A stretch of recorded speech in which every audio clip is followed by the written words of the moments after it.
do you guys price match? For the love of God, that's like the 15th time today. Matt, I need your help. Matt, I really need you guys to actually like get on a video right now and tell everybody about our price matching, because this is like the 15th message I've gotten today about price matching. So please, for the love of God, make the video.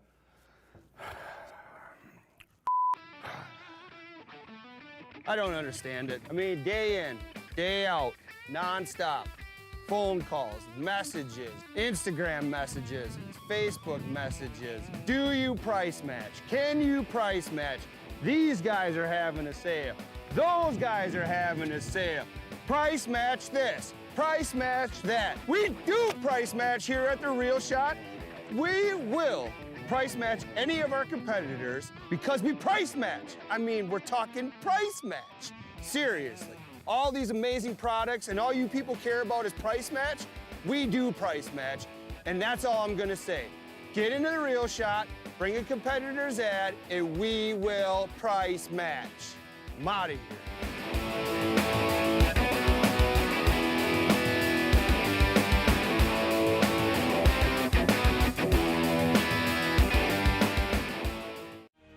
Stop into Sportomotive now and get that new Mercury outboard tracker or nitro fishing boat you've been wanting.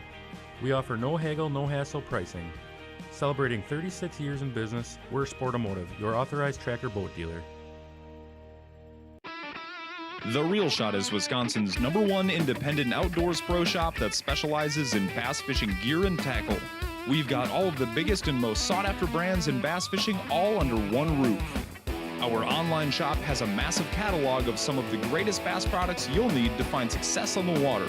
We ship fast and nationwide, so head on over and see what we have to offer by visiting www.therealshot.com today.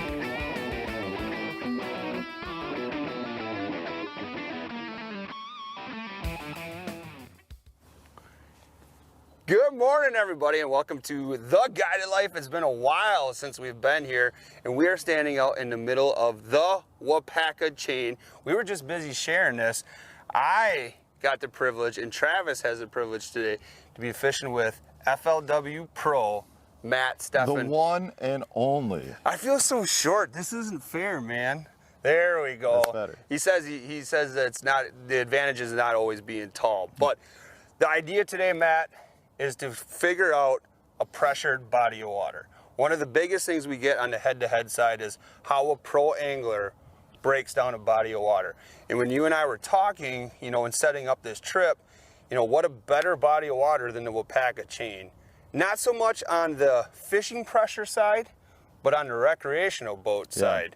This lake gets absolutely pounded with recreational boaters. Now, one tip that might help you out is come out on a Wednesday morning when nothing else is rolling and it's a little bit cooler. But Matt's going to take us through kind of his mentality on the tournament side and on the recreational side on how to put a guy like myself who pretends to be a bass fisherman on bass. So no pressure, buddy. Hey, I'm really happy to be here. Thank you for inviting me out. I've got 2 little boys at home that I watch during most part of the week, and to be able to come out and fish on a beautiful morning like this, I'm just happy to be out right now. So if you want some awesome tips on how to hopefully catch more bass, that's what Matt's going to be here for. I'm just going to be playing around with some tackle. I'm going to try out the Savage gear like we talked about yesterday with Tyson Hansen in The Real Shot. So we're kind of out in the middle of nowhere right now. Is this our target structure for the day?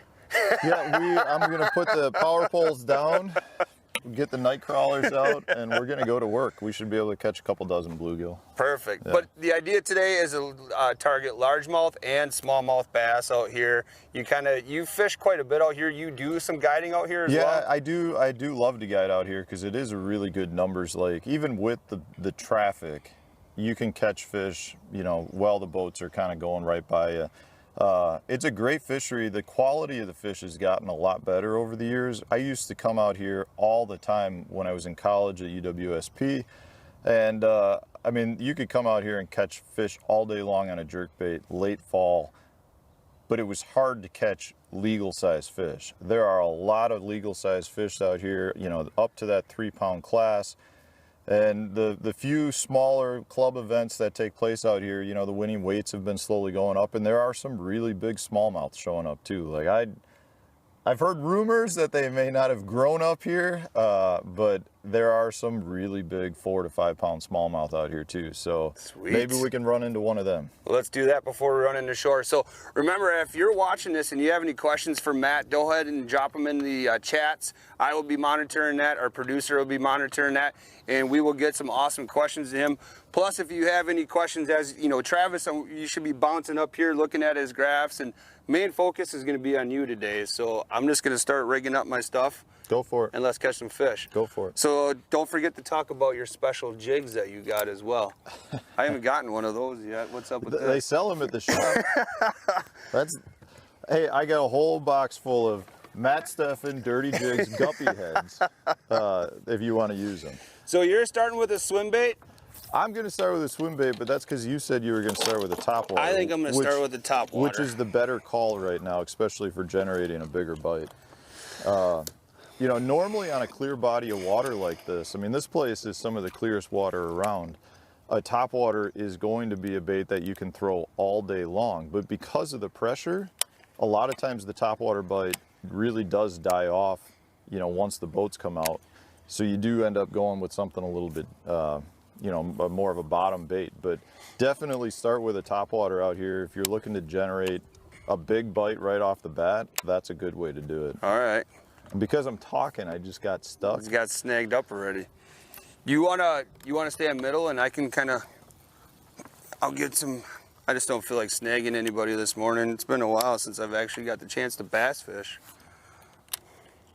So the question I have is, are we going to have some sort of friendly wager? Because I don't feel like we can just go fishing without having some sort of friendly wager. So I'll be honest with you, Matt. The last time I challenged a Bass Pro, I found out why you never challenge a Bass Pro. So we could have a fun wager. I'll let you think of it.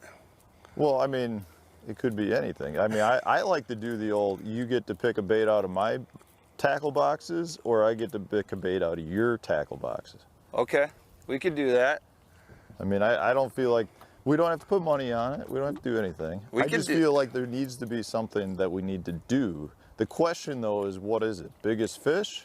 Most fish? I feel like it should be biggest fish. Well, do we have to set like a time frame of how long you have to fish that bait? No. Okay. I mean, You just got missed already? all I'm going to say is I was going to try to set you up to take the bet while I had the fish on, and then I lost the fish. Yeah, I got a little overconfident. You can't do that. So if we talk about, first things first, right? Like anybody looking to fish a new body of water, I mean, it's important to do all your homework before you even get out to the body of water, right? Yep. What are some things that you use as site sources before you even fish a body of water? Yeah, so, you know, early in my career, I would spend so much time scouring through the internet trying to find as much data as I could. And that's everything, you know, I think some of the things you need to know, if you're looking to tournament fish, you need to look at previous results of tournaments because you want to know roughly what size class fish you need to look for. You need to know, does it take 10 pounds to win a tournament? Does it take 20 pounds? So that when you get to that body of water, if you're catching 3-pounders, you know, you need to know, is that really good or is that actually not that good? If it takes 20 pounds on a body of water, 3-pounders are probably the average fish. So that's the number one thing I always do. Then I'll just start trying to find some general. They're surfacing out away from shore. Probably lake trout. Are there lake trout out here? There might be a couple, but I don't think so. If they are, they're probably not surfacing. Oh, I got you. So I like to find any news articles or any general information I can find that's been written on a body of water. You know, it could just be the local newspaper that's talking about, you know, the fish population or whatever it is. You just want to try to learn as much about the body of water as you can before you get there for the first time. But in my opinion, the most important thing to do is to look at your satellite imagery, the Google Earths, things like that. If you guys are at home right now and you pull up the Wapaka chain of lakes, you'll see how clear this body of water is, and you can see every break line. You can see the weed clumps. You can see where the points come out. You can see a tree that's in the water. Yep. And you may not get that, on every body of water. If you go to, like, I don't know, one of the Butamore, you're not going to see much through the satellite imagery, but you're still going to be able to see how the lake lays out. And kind of be able to read where current flow is, and you can learn a lot about the lake before you get there. To me, that's really important, and then you can sit down and look at your graphs or look at your different mapping chips that are out there to get a feel for where some of the deep water is, where the tight contour lines, that type of thing. But the whole goal is, it's a lot better to try to familiarize yourself with the lake before you get to that body of water, because it will make you that much more efficient in breaking down that body of water when you get there. The last thing you want to do is spend an hour, trying to find the boat ramp because you got lost on the way there. Like that just, if you get one day a week to fish, you don't want to waste it trying to find the boat ramp. So there's a lot of little things that you can do to maximize your time on the water and become a better angler and be more efficient while you're out there on the water. So when's your next event that you're fishing? I leave Saturday for the St. Lawrence Seaway. It's the final MLF Pro Circuit event. It's our season finale. I really would like to do well. I've put myself in a bad position. I'm normally a very consistent angler and haven't had much issue qualifying for our championship, and the top 50 goes to the championship. And this year I was sitting like 15th in points at the halfway mark, which is 3 tournaments, which is a 6-tournament season. And the last 2 tournaments I have not done well at all. And now I'm sitting in 51st place, 1 point, 1 point out of the cut. And the worst part about it is the championship is in La Crosse. And that's, a body of water that I have a good track record on, and I really, really like to fish. I would really like to make it there to fish that. So I need a top 50 should get me in no problem. And I'm looking forward to it.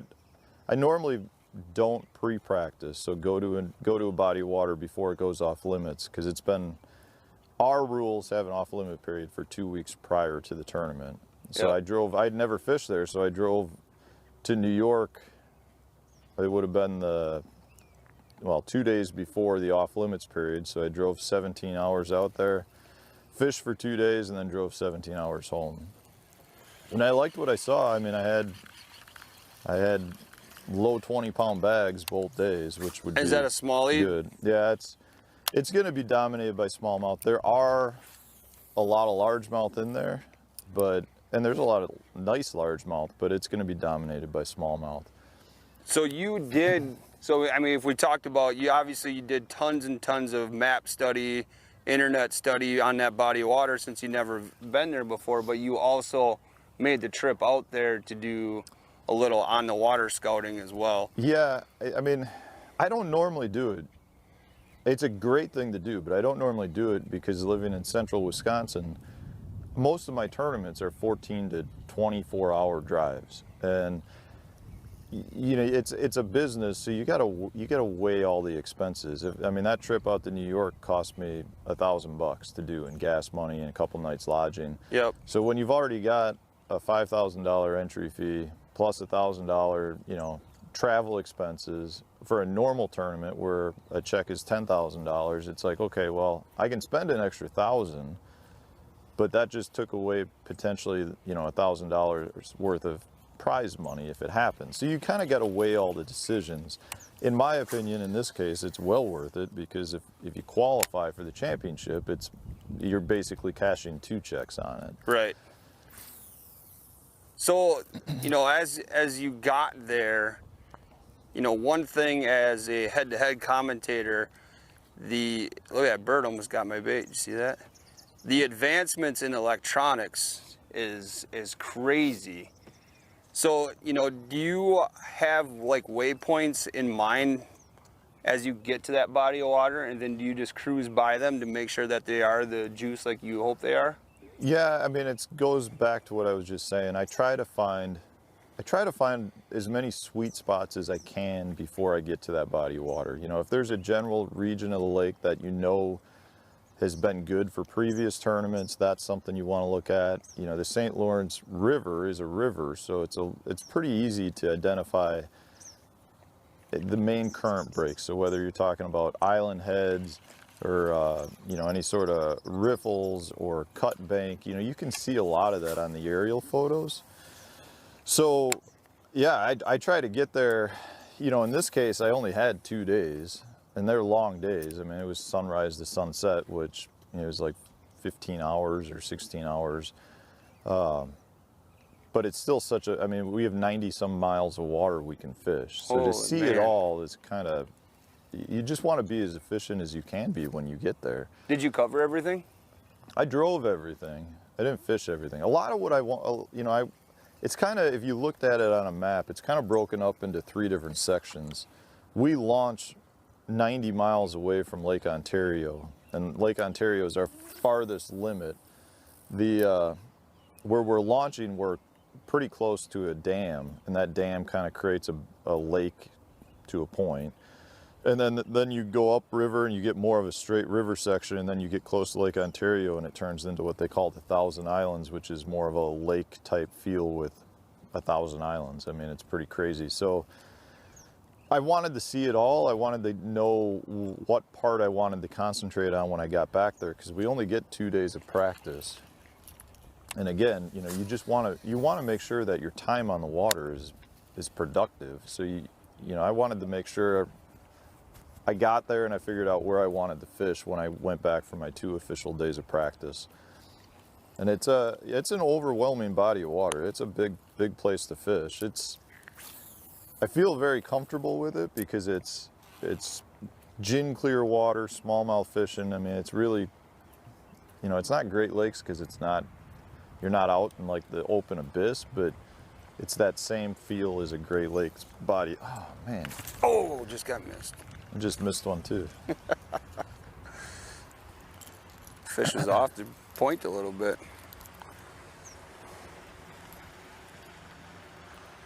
I'm looking forward to it. It should be a good, fun tournament. You know, it's always nice to fish in the northern part of the world because. Yeah.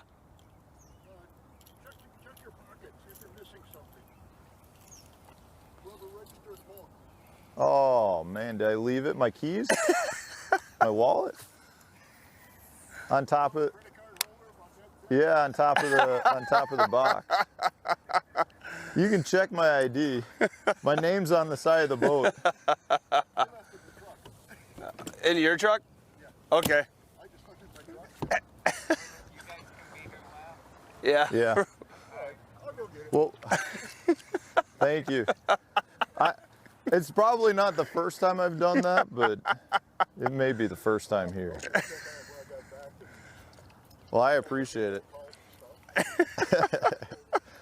I did it to make some TV. We're actually live right now, guys. Yeah, we're live on the internet. So this is one reason I live in Wisconsin, because the people in Wisconsin are awesome. You go down south and this wouldn't happen. It would in some places. Either that or you'd have Thank you. You'd have a bunch of free lunches that you just bought. Yeah. That's so awesome. Thanks, guys. See, this is the live TV. This is what they don't know is we staged all this with those guys to make me not look like a fool. Your wife's just freaking out right now. She's probably laughing. She's like, "You did it again."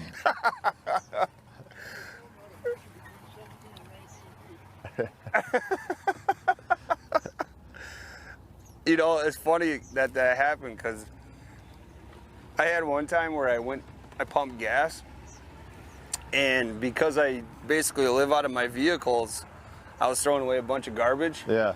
And I had my wallet in my hand, and I threw my wallet in the garbage as well. So I was like just down the road from my old house, so I was freaking out. I'm like, oh no, oh no. And I just, like, I had to pay for the gas with the check, and luckily, because it was close, you know, they took it. But then I'm like, where the heck is my wallet? I thought I left it at my house, went back home. Turns out I went back to that garbage can, and it was Still luckily there? sitting right on top of the last pile of garbage I put on there. So I had,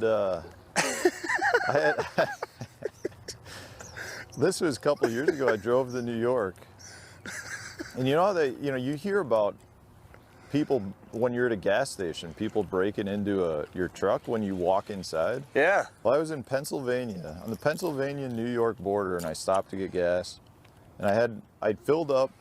I had my wallet I threw in between my front driver's seats, in the cup holder thing. Yep. And I had a buddy it was a bass open that I was fishing. I had a buddy that followed me out there. We stopped at the same gas station. We got it filled up. I went to the bathroom, came back. We drove another 4 hours, got off the exit and went to fill up again. And I had my wallet. And I'm like, okay, I couldn't find it. So I was lucky I had my buddy with me so he could fill up for me, and we got back to central Wisconsin. And it was like 3 days later. I'm like, I didn't know what happened to it, but I was like, I'm pretty certain that it was in my truck. Well, 3 days later, we get a call so my wife is a chiropractor at Infinity Wellness and Chiropractic in Plover, Wisconsin. Yep.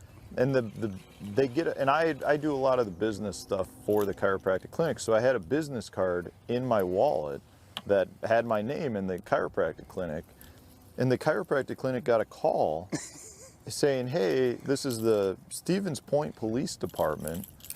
Do you know Matt Stefan? We have his wallet. And I was like, so I'm talking to him, and they're like, yeah, some truck driver found your wallet in the parking lot of like where all the trucks park in Pennsylvania, and he's driving through Stevens Point tomorrow, and he's going to drop the wallet off with us. No And I was way. like, so I got the wallet back. All the credit cards and the money were gone, but I just thought, like, how crazy is it that some Pennsylvania truck driver guy is driving through Stevens Point? And that it was nice to at least get it back, because it saved me some hassle. And at least at that point, I knew that. Well, you could cancel the cards and whatever Well, else. I had already done all of that at that point, but. Are you gonna stop backboating me here and get me in some castable water, or what? There's a nice shoal that comes off to that buoy over there. Just keep casting over it. Just keep top water in it? I mean. Oh! First fish. Oh. All right. Now I see. On this body of water, you're pretty much in productive water The whole anywhere entire you go. time? Like they can be out in 30 foot. They can be out wherever. So are you fishing your jig right now? I am fishing my jig. And I've lost 2 fish on it. The reel shot carries your jigs, dude. They do. Oh, yeah. But they need to get the 1/8 or the 1/0 size as well. Well, but they do. They are a good supporter of the guppy head jig and dirty jigs as a whole. You guys carry a lot of dirty jig stuff. Yeah, our goal is to have pretty much every tackle company out there that we possibly can. It's nice to have a local Wisconsin shop that carries a ton of tackle, because it feels, especially in the North Country up here, it's kind of sad because a lot of the bait shops are kind of getting run out by bigger box retail and the internet. So to have a local store is always a nice feature. So before you realize that you forgot your wallet full of all your goodness. This is going to be all day, right? You're not going to let me forget that one. Well, we just got to get back to the train of thought of, trying to break down a tough bite in a tough body of water. And you were talking about what you're fishing the St. Lawrence, you said, or St. John's? St. Lawrence. St. Lawrence. And you went out there, you did a little bit of fishing, you found the fish that you were hopefully gonna look for during that event. But I think the last thing we were kind of mentioning is like the electronics and how much more efficient you can be. Do you when you roll by a spotter, like, okay, so do you use like, so Lowrance, what brand of mapping do they use? It's all CMAP. Okay. So you can you waypoint from your house, like on that mapping system? Like, you know what I'm saying? From a computer? Yeah, you can do all that. You can transfer from like Google Earth over, and I mean you can pull up the waypoints sitting at, on your butt at home. Yep. And put them into your system, so you have all that once you come over. That's what I mean. It all just has to do with you only have so much time to actually be on the water. So the more you can do at home just makes you more productive. And that's one thing I think a lot of people don't realize is, if you're a tournament angler or just out fun fishing, it's like, well, I got to get to the lake and figure it out. I can't tell you how many times I've figured it out without ever even being on that lake and just doing it at home and knowing at least what area to concentrate on. There's a ton of information that's out there. YouTube right now, it's like you could pull up the Wapaka chain of lakes, some little chain of lakes in Wisconsin, and get plenty of amateur videos, and if you wanted to sit down and find out where they're at, you could probably line up aerial photos with the docks that are in the video that you're watching and know exactly where they're at. And figure it all out. It's pretty amazing. It's pretty amazing what people can figure out just from watching little video clips. And so you've been tournament fishing for how long? Well, I've been professionally, at the professional level, I've been for 11 years. I have fished full-time for the last 6, but I've been fishing tournaments since I was 16. So 25 years at this point. So the ability to basically do all your scouting from home, have you noticed increase in success because you can be a lot more efficient instead of what I'm trying to say is, like, before you had to go to the lake, spend a couple of weeks there potentially, fishing it, mapping it on your own. The efficiencies that it saves you, the money that it's probably saving you in fuel, that's got to be a big win as well. And have you found an increase in success because of that? It's a good question, because success from a fishing productivity standpoint, absolutely. Tournament success, I'm going to say you have to do it to stay on par with your competition.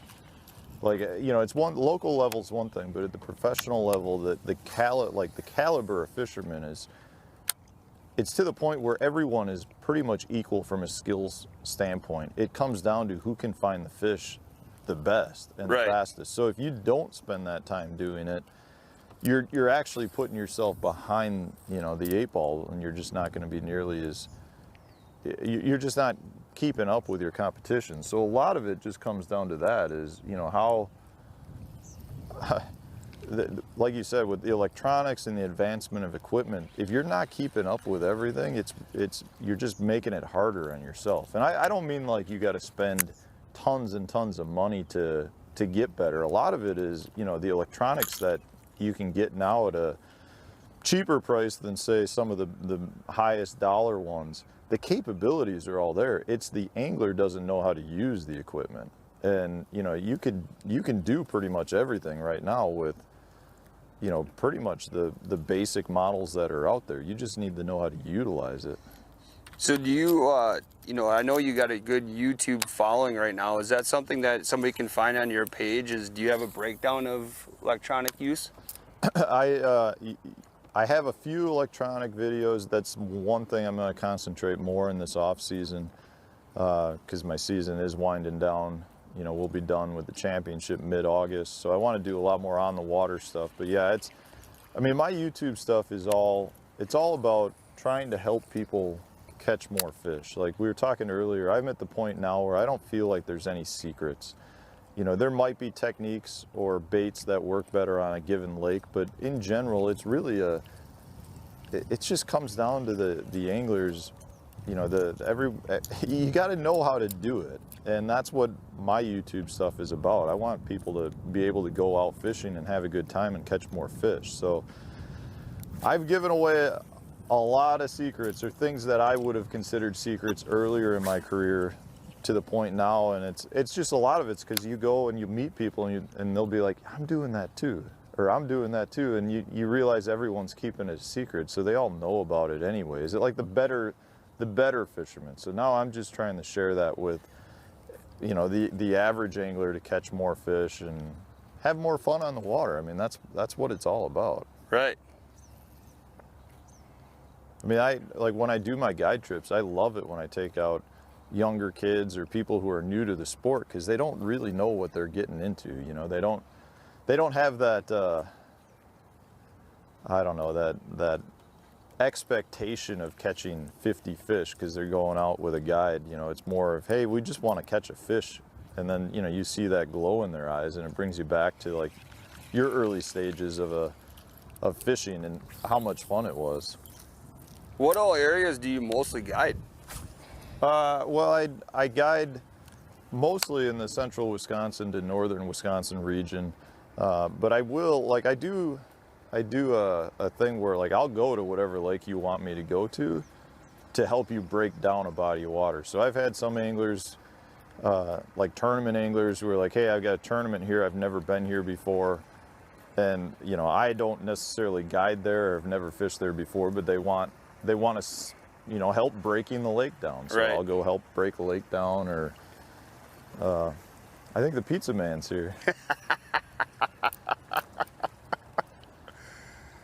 That's so funny. They're gonna show us how to fish in 17 to 19 feet of water. I'm gonna tie up. Well, don't say Bridgeport, I'm bringing a picture of it. Boy, Bridgeford would like it if you threw this guy a couple bags of jerky. Yeah. It's on the side of the boat. Thank you very much, guys.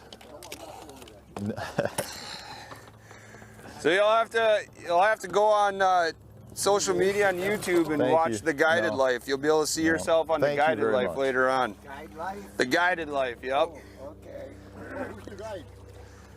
I guess technically I am, but I'm very unprepared, as you can see. That happens. It does. When we're out there racing, we do the same thing. We forget our tool. We have to borrow somebody else.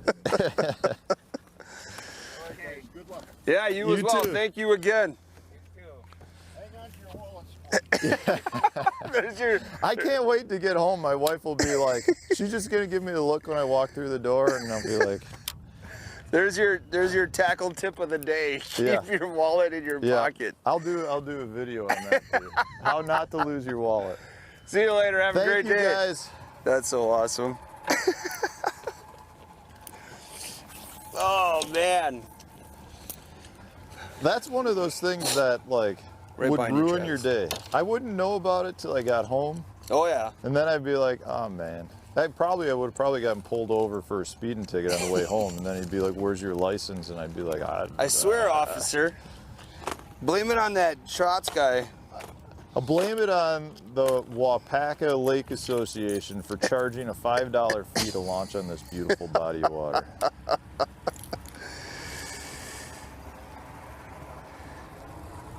All right, so it's time, now that we got your wallet back, now we gotta go catch some fishes. So you're ready to go to the main hole? Yeah, we're getting there right now. Okay, I should get bit on this cast. this is the one. We can edit that out if it doesn't happen, right? Oh, there's no editing anything, bro. It's it's live. So getting back to the Wapaka chain here, we're talking earlier with the topwater bait with it being so clear. Anytime you're fishing gin clear water like this, a topwater bait is killer because the fish can't see the bait well. It's on the surface, you know, they're getting just a silhouette of the bait. But other than that, that's one category. A small swim bait like this is killer for numbers of fish because it's such a lifelike bait, and it's not overwhelming to the fish. And then you've got, your other finesse presentations, that are like your Ned rigs and drop shots. Those are kind of real key staple baits out here. But later in the afternoon, I think we're going to mix it up too and show how you can power fish clear body of water like this. Especially, I don't know that the sun's going to come out at this point now, but we're going to stroke some jigs. That's what I look throw for, some too. crankbaits and see if we can trigger some bites that way. So just because it's clear water does not mean that you can't fish other things other than finesse. I mean, it's really, it's your finesse baits will get you more bites, but you can still power fish most of these clear bodies of water. Don't show my amazing tackle box. What do you got in there? You got some secret baits in there? I'm gonna tie up a leader right now. Do you want to do a demonstration on the FG nut? I'll come and we'll do that on your YouTube video later on. No, but you can watch me struggle on the Alberto knot if you want. I'm not a fan of the FG knot. It's a good knot. Like, I'm not knocking the knot. I just don't like how long it takes to tie it. Well, any knot takes me a while to tie.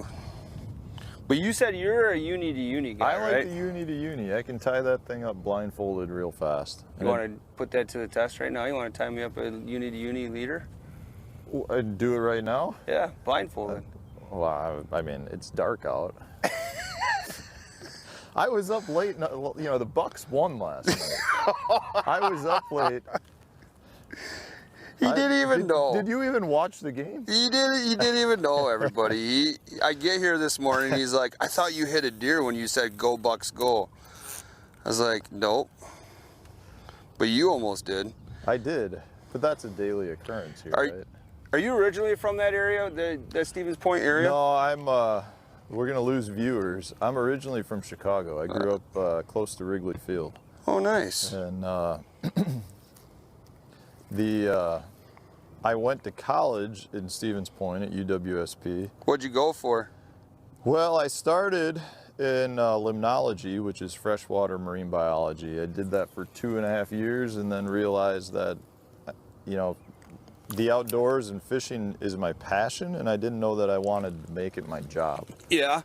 So I switched over to business and went into finance after graduating.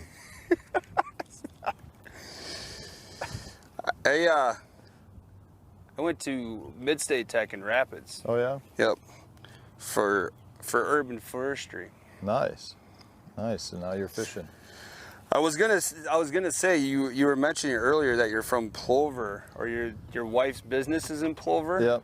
What did you think of that water tower thing that was going on where they spelled Plover wrong? Did you see that? When did they do that? Just recently? Weren't they just recently painting one of the water towers in Plover? I mean, they may have. I believe they spelled it Plvoer. Well, that'll happen sometimes. I thought that was a joke. It was real. I thought it was, I don't know. People misspell things. They leave their wallets laying around. I mean, it happens. We can't make fun of that. I honestly, the Plover water tower is on the very south end, so I don't drive by it. Oh, okay. It may have been on the news and I may have missed it, but I can't say there's like a giant uprising where people are out like protesting that they spelled it wrong. Well, it was all over social media for sure. So well, I guess if it's on social media, like Plover. It's got to be true, right? It yeah, it wouldn't surprise me. It happens. So we moved up here. We bought our house back. So I graduated in 2002, moved back to Chicago, worked for a while in downtown Chicago, and then moved back, bought our house up here in 2010. So we've been back up here for a while. My wife is from Shawano. Oh, okay. So we fight twice a year when the Bears and the Packers play. I am a Packers fan, but I still root for the Bears when they play. A lot of that's just because they're the underdogs. You got to root for the underdog, right? Do you fish Shawano quite a bit? I have. I don't. It's one body of water. I don't fish a ton. A lot of people struggle on that body of water. I feel like it goes through a lot of cycles, from what I understand. There was a period it was really fishing great, and then it seems like the last handful of years the weights haven't been that great from a tournament perspective, and I guess that's most lakes. Most lakes cycle.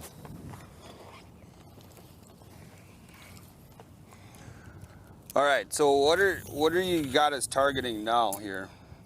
This is both largemouth and smallmouth. Most of the lake is going to be a mix, especially if you're on, like we're on Rainbow right now. Rainbow's got a good population of both species.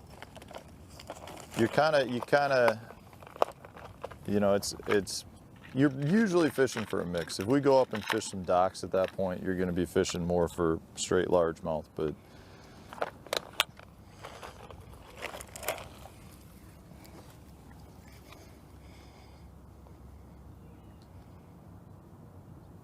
out here, the keys are normally brake lines. You know, your steeper brake lines are good.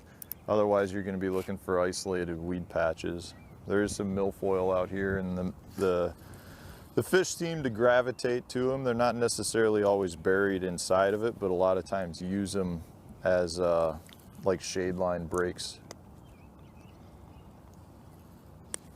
You ever flip the grass out here? You can.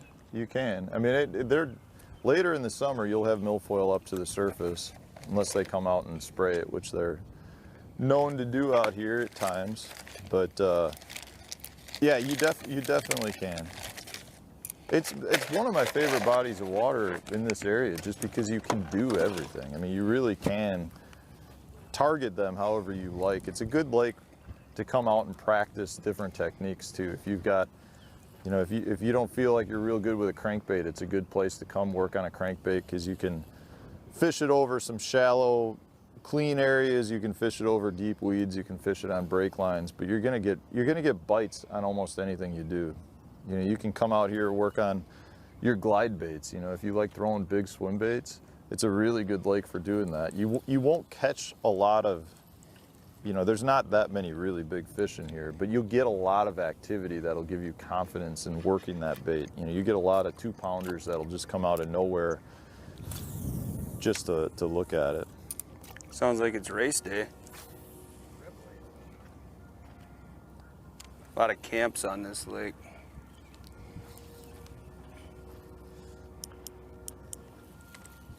Yeah, that's Camp Onaway, I believe is what it's called over there. In college, when I was in the dorms,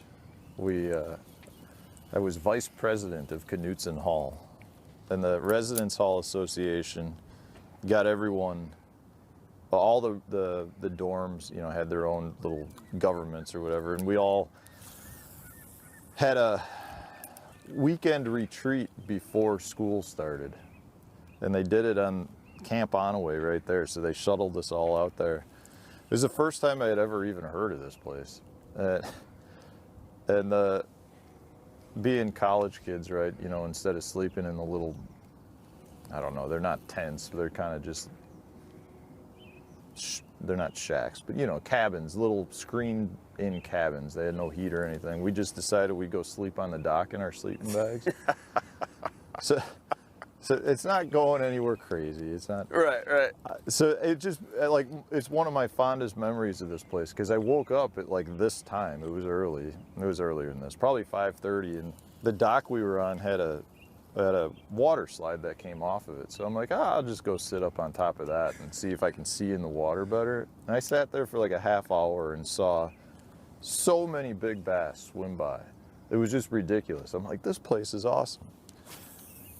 Well, I can tell you truthfully, I have fished that dock probably 50 times since then, and I don't think I've ever caught anything over 12 inches.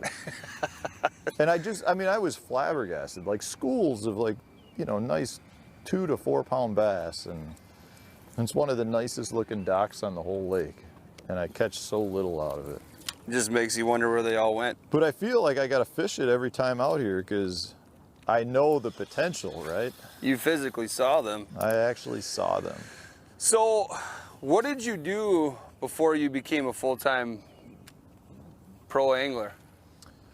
Can you discuss that? Is that something you can tell? It's all confidential.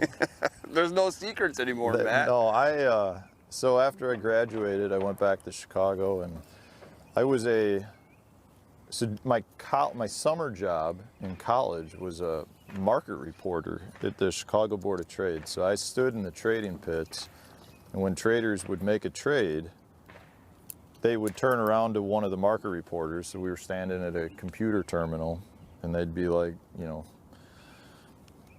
sold the Deese corn at, I don't know, 280, you know, and then I would enter that in. It would go out the time and sales, and it would be an official trade at that point. So I did that in college during the summers. And then once I graduated, that kind of got me in at that point where I was able to get a job in the Office of Investigations and Audits at the Chicago Board of Trade. So I basically reviewed trade activity looking for any sort of potential fraud or exchange violations. And I did that for 12 years, and I worked my way up to the point where I was managing, I don't know, like a team of like 10 people, and was dreaming about fishing. And at that point, you know, I was fishing at the professional level as well, so it was really difficult because you try to get caught up at work, and then you go fish a tournament, so it's gone for a week, and then I'd come home, and you'd spend the next week trying to catch up on what I missed while I was gone, and then the next week was trying to catch up on what I needed to do for my next tournament, and I just never felt like I was giving, you know, fishing like what it deserved, you know, and I got to the point where I knew if I really wanted to do well, I'd have to commit to it. You know, like anything in life, I feel like you really need to commit to something if you want to make it work. And so there was one day my wife, she was working at a chiropractic office in Schaumburg, Illinois. And she came home and she had a really rough day and wasn't happy. And I came home and had a really rough day and I wasn't happy. And I said, let's go to dinner and talk about, you know, life goals. Like, we're big into setting goals. And we went to dinner and on a napkin wrote down what we wanted, and what we wanted was to move back to Wisconsin. And I wanted to fish full time. She wanted to have her own chiropractic clinic, and we set the wheels in motion at that point, found a house. A year and a half later, we were up here doing it, and I was fishing full time, and she had her chiropractic clinic, and we were living back up in the Stevens Point area. Wow. It was a big risk. Like a lot of people considered us pretty crazy for doing what we did, because we both gave up really good jobs. Like, was she practicing down in Illinois, you said? Yeah, well? she was working for another chiropractic clinic. Right. And she just, you know, it was one of those things where she wasn't running it the way she wanted to run it, right? And she just wasn't happy, and you know, I had gotten to the point where I really truly enjoyed that job. Like, you feel like you're doing something by trying to identify, you know, fraud and helping people, and it was great. But when I left, I was basically just, you know, I don't want to say a babysitter, but I mean, I was just reviewing other people's work at that point, and that wasn't nearly as exciting to me as actually sifting through data and, you know, going through the trade activity on my own and trying to identify patterns of activity. And we just weren't happy. The biggest risk I took from that standpoint was I didn't have any sponsor support. I didn't have Bridgeford at that point. Like, I really gave it up and was like, what am I gonna do? Right. And my tournament results, you know, my first 4 years or first 3 years, I was in the middle of the pack every year. You know, it was not anything special. It was in like the 70s or 80s out of 160 guys. What series were you fishing then? That was FLW Tour, what is now the Pro Circuit. Okay. And so, you know, it was, man, it was professional stuff, but it just, I wasn't doing that well. And, I gave up the job and things just started to happen at that point. I met up with, I was at a tournament and having a decent, my 4th year was my, I don't know if you want to call it my breakout year, but I made the championship and cashed a bunch of checks. And, a lot of it, things happen for a reason. I truly believe that. And I was at Beaver Lake in Arkansas, and I was in the parking lot talking to Jeff Gustafson. He was one of my roommates at that time. And this guy comes walking up and he's like, "Hey, you're Matt Stefan." I'm like, "Yeah." Did I forget my wallet at the landing? I'm like, "My wallet again." And he's like, "Hey, I just wanted to introduce myself. I'm Al Bridgeford, and I'm from Chicago as well. Love to fish. We should go fishing at some point." And I was like, "All right." Well, he went to Sturgeon Bay for 2 weeks every spring at that point. And I didn't know who he was at that point, other than he was with Bridgeford, which, Is it grass or is it Wapaka Giant? No, this is it's got fins. Oh, it's a Little smallie. little smallie. It broke the ice though. There's a lot of fish. I mean, this is really little, and he pooped on me. But there's a lot of, this is a great lake to bring people to catch fish, because there's a lot of fish like that like to poop on you. That like the. And who doesn't like to get pooped on? Yeah, that's a real good question, man. We'll leave it at that. So what was that weed that you just pulled up on your? I mean, is there rocks down here too? A little bit of riprap. Yeah, what we're fishing right now has got a little bit of gravel mixed in, but there's milfoil. There's a point that comes off this shoal that you guys at home probably can't see, but there's scattered milfoil, and then there's like some scattered sandgrass type stuff. Could they see it on the graph if you showed them? I mean. Oh, like the map? Yeah. Yeah. Could they see the structure? Let's see if we can zoom over here. I'm zoomed out a little bit. I mean, there's no secret, so. No. So there's a shoal. Oh yeah, you or can see submerged it. island. Yep. And around it, so that the top of it's all bare, like sand and gravel. It's a really good smallmouth spawning place. But around the whole edge, you'll have like ring and milfoil and stuff, and a little bit in the saddle. I mean, that's really what it comes like. This lake's all about break lines, in my opinion. I mean, that's kind of what you're looking for. If you've got some weed mixed in, that's going to be every bit as good. Oh, dude, I'm getting tapped. Just getting tapped. So you took out the Bridgeford guy. Oh yeah, so we met. After that tournament, I went over and fished with him, and we hit it off. We had a great time, caught a bunch of fish. It's amazing. Sturgeon Bay is, and it may not be quite this way as much anymore, but we went out on like the Wednesday after the Sturgeon Bay Open, and I mean, it's like a ghost town. I mean, you literally have like that place to yourself. But so we caught a pile of fish and hit it off, and kind of just started talking from there. And I never approached like a sponsorship type deal with him, and we just. I mean, it was a while after that he called me up one day, and he's like, what do you think about us sponsoring you a little bit? And I'm like, well, I'd love to have that. So we worked out a deal, and that was the start of truly what I consider my professional career, because it gave me. Oh man.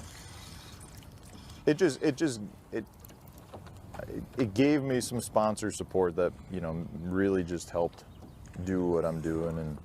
And I can't say enough good things about Bridgeford, because they really are I mean, they're family to me at this point. I feel like I owe my career to them because I don't know how long I would have been able to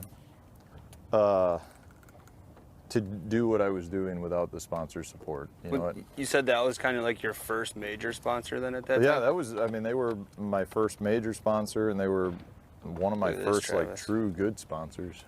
So I'm getting pants quite a bit. Look at that little scale on there. Can you see that? It's hard. I don't know what do I got to do to. Do you see it? I'm just getting love tapped down there a bunch.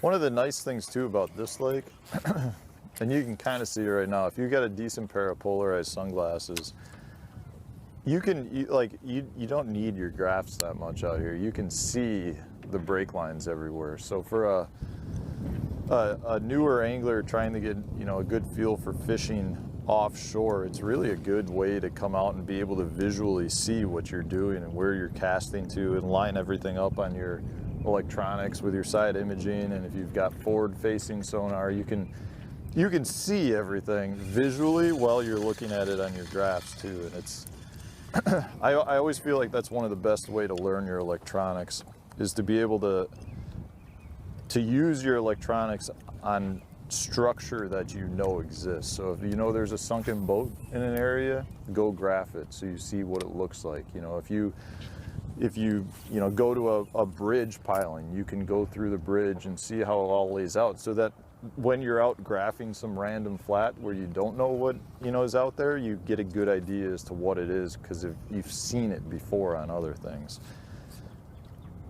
To me, like, that's the first thing. If somebody with side imaging, the first thing you should always do is like just go down the shoreline, you know, where you've got docks and seawalls and, you know, rock patches, whatever, just so you know, because you can line it all up with what you visually saw, because it doesn't always, depending on the angle you're getting on your graphs, you know, it's not always what you think it would look like. So if you've seen it before, it's just helpful from that standpoint. Do you, so like we were talking about the St. Lawrence, do you speed scout quite a bit? Like, I mean, how fast can you go efficiently scouting yet? So like you're actually, when you're saying boat Yeah, so like movement-wise? when you're in your boat and like you're checking waypoints, Yeah. like how fast do you feel like you can efficiently go and still get good reading on your maps? You know, it depends on where I'm at. Like, if you fish Lake St. Clair, which is one giant flat bowl, and you're trying to find patches of sandgrass, you know, you can put the boat on plane and cover water, and you might have to drive miles before you find a patch, but you don't need here's a zebra mussel.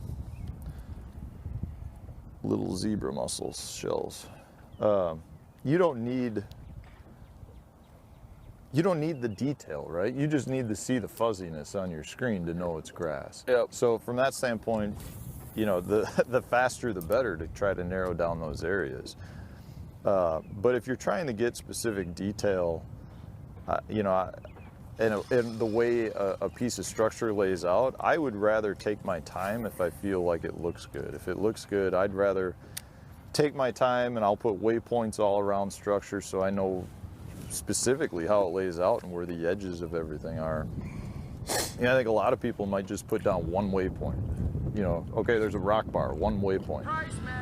Well, don't you want to know where the rock line is, you know, where the sand meets it, or if there's a sand patch in the middle of it, or one clump of grass? So if I've got a bar, say like this, I might go around the whole thing, mark it with the weed line edges, you know, on the Lowrance units, you have like 50 different symbols you can use. So if it's a patch of weed, I'll put a patch of weed on it. If there's a couple little clusters of rocks, I'll put the rock symbol all the way around that rock patch if it's big enough to need more than one waypoint. So that when you pull back up to that spot, you know exactly how it lays out.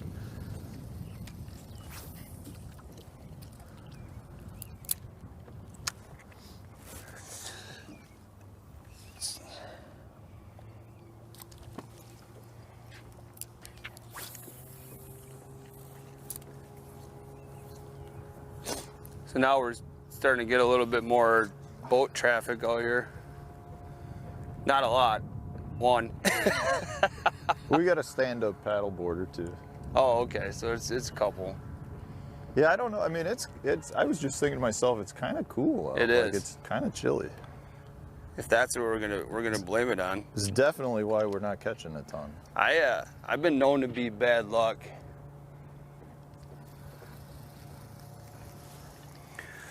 But I mean, I am monitoring the comments, so if anybody did have any questions for Matt, they could go ahead and throw them in the chat.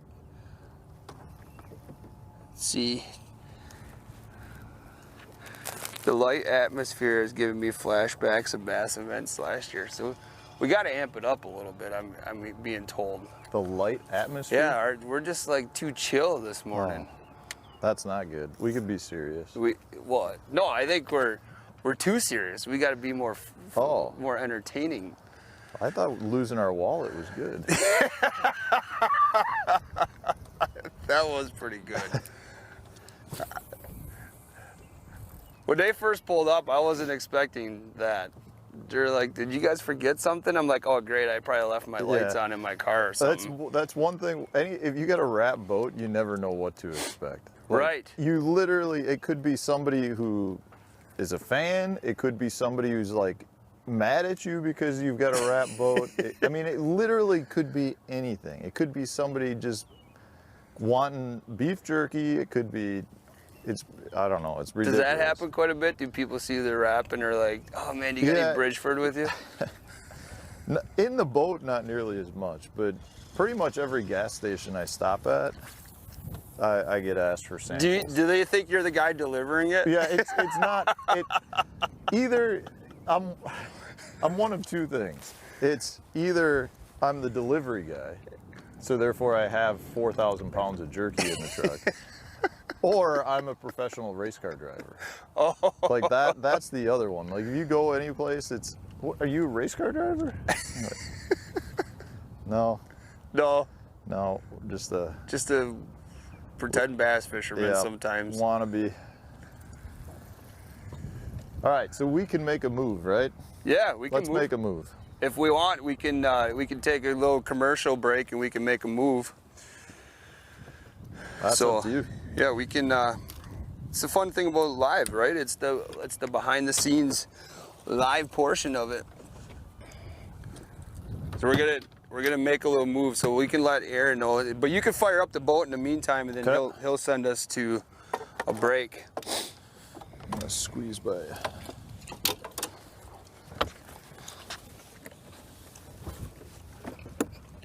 Travis, you want to sit in the hot seat?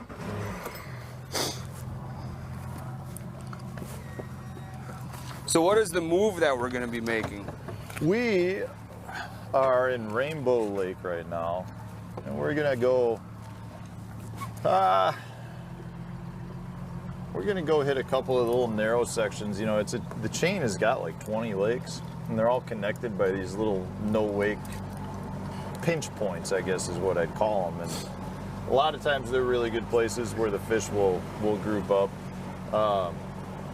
It's a good thing. Like you would think when you've got a lot of boat traffic that those would be areas to stay away, because you know out here it's like a merry-go-round of boats. They go for boat tours through all the lakes. Yeah. And those are the areas that get silted up the most because they get the most boat traffic. But a lot of times those are kind of the key areas because you do get that water turned up and silted, that you know the bait fish get moving around, and the bass will take advantage of that and use those pinch points as key areas to target. The forage. So all right, so we're gonna go ahead and make a little bit move, but first we gotta thank some of our awesome sponsors here for the Guided Life. So when we come back after commercial break, we're gonna be moved to a different point, and then Matt's gonna go ahead and break down the move that we just made.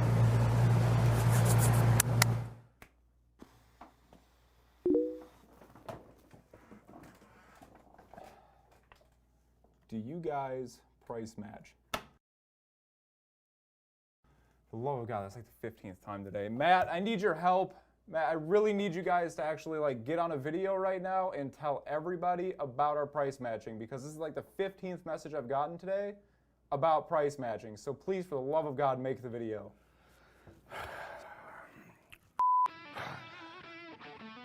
I don't understand it. I mean, day in, day out, nonstop. Phone calls, messages, Instagram messages, Facebook messages. Do you price match? Can you price match? These guys are having a sale. Those guys are having a sale. Price match this, price match that. We do price match here at The Real Shot.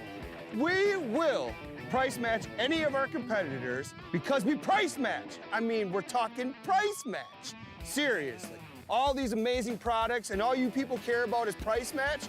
We do price match, and that's all I'm gonna say. Get into The Real Shot, bring a competitor's ad, and we will price match. I'm out of here.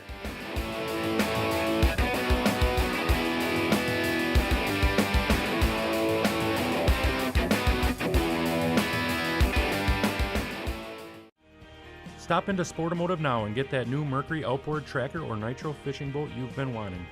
We offer no haggle, no hassle pricing. Celebrating 36 years in business, we're Sportamotive, your authorized tracker boat dealer. The Real Shot is Wisconsin's #1 independent outdoors pro shop that specializes in bass fishing gear and tackle. We've got all of the biggest and most sought after brands in bass fishing all under one roof. Our online shop has a massive catalog of some of the greatest bass products you'll need to find success on the water.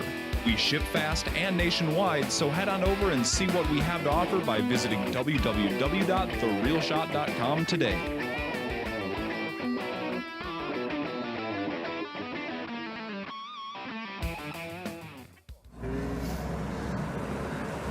All right, that's a fast break. So we're still in the process of moving, but we're kind of moving through, and you said we're looking for an area that you feel gets turned up a lot. Well, no, I'm just saying, like, this chain of lakes, you have so many small lakes, you know, that are connected with little no-wake channels and pinch points that when you're dealing with a heavily pressured body of water, a lot of times that's what you're looking for, is those areas that have the boat traffic, because they stir up the bottom, which one makes the fish easier to fool with your baits because they don't get a good look at it. Yep. But more importantly, all that bottom being turned up and silted up brings bait fish, which then starts the whole chain, and you get your game fish that come to eat the bait fish. So don't think that because you have boats that are going through a little pinch point like we've got here, that's not a good place to fish. It usually will hold fish.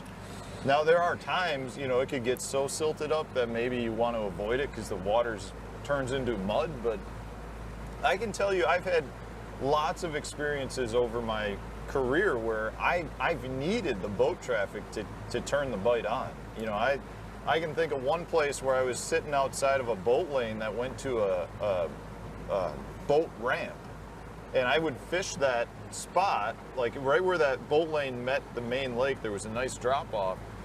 I would fish it for 15, 20 minutes. I never had a bite. I was getting ready to leave, and a boat came out of that boat lane from the boat ramp, and I threw into the prop wash of that boat after it went by, and I caught a fish.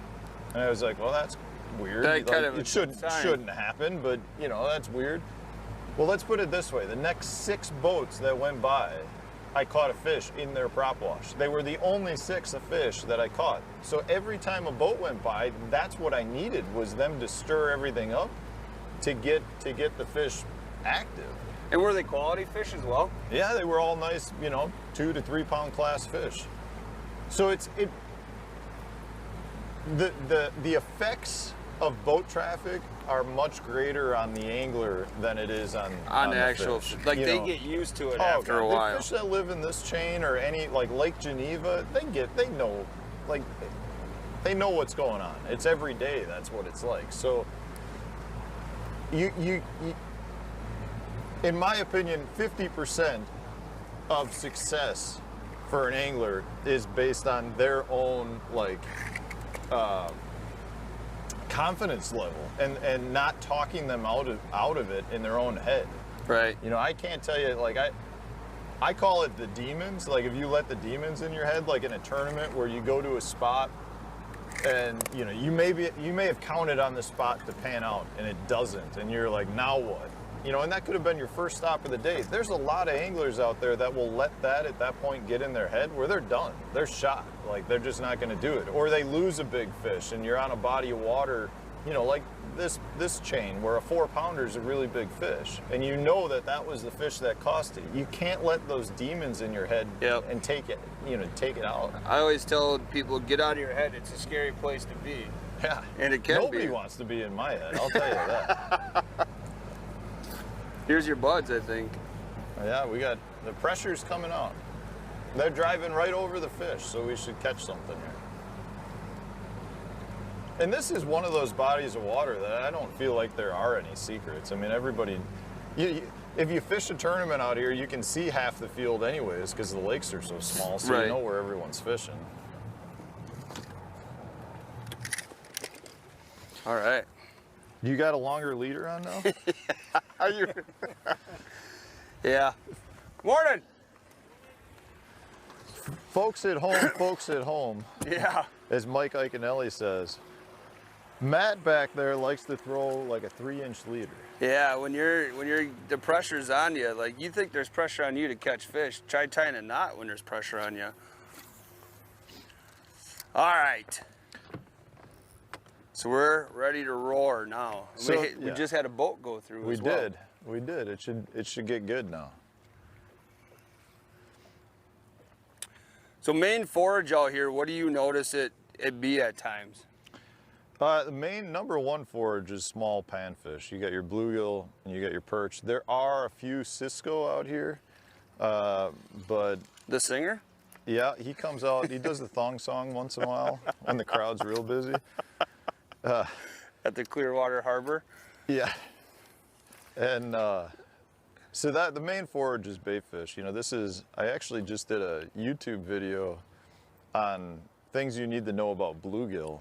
And this is one of the things I mentioned was in the winter how bluegill will winter up and get into thick clumps in bodies of water like this. And this is one of the places I was referencing where you can come out here and graph. You know, I'm talking once you're in the 40-degree level, and the bluegill will stack up and look like Christmas trees on your graph. Yep. And that's what you want to look for. When you find that, then you can slow down with, you know, jigs or whatever and catch bass, but the bass are just grouped up in there with these huge schools of bluegill.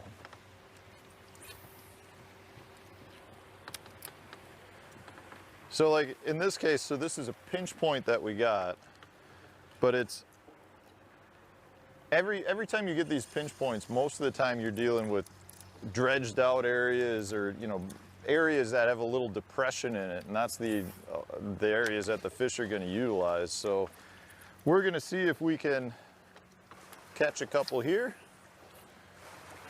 Right now, I am winning the big fish contest. You are winning it. Yeah. I've been just catching a lot of scales. We're ready to roll now. Oh, there's a bite. Oh! God, just struggle busting it. All right, I'm focused. I'm dialed in. We'll find them.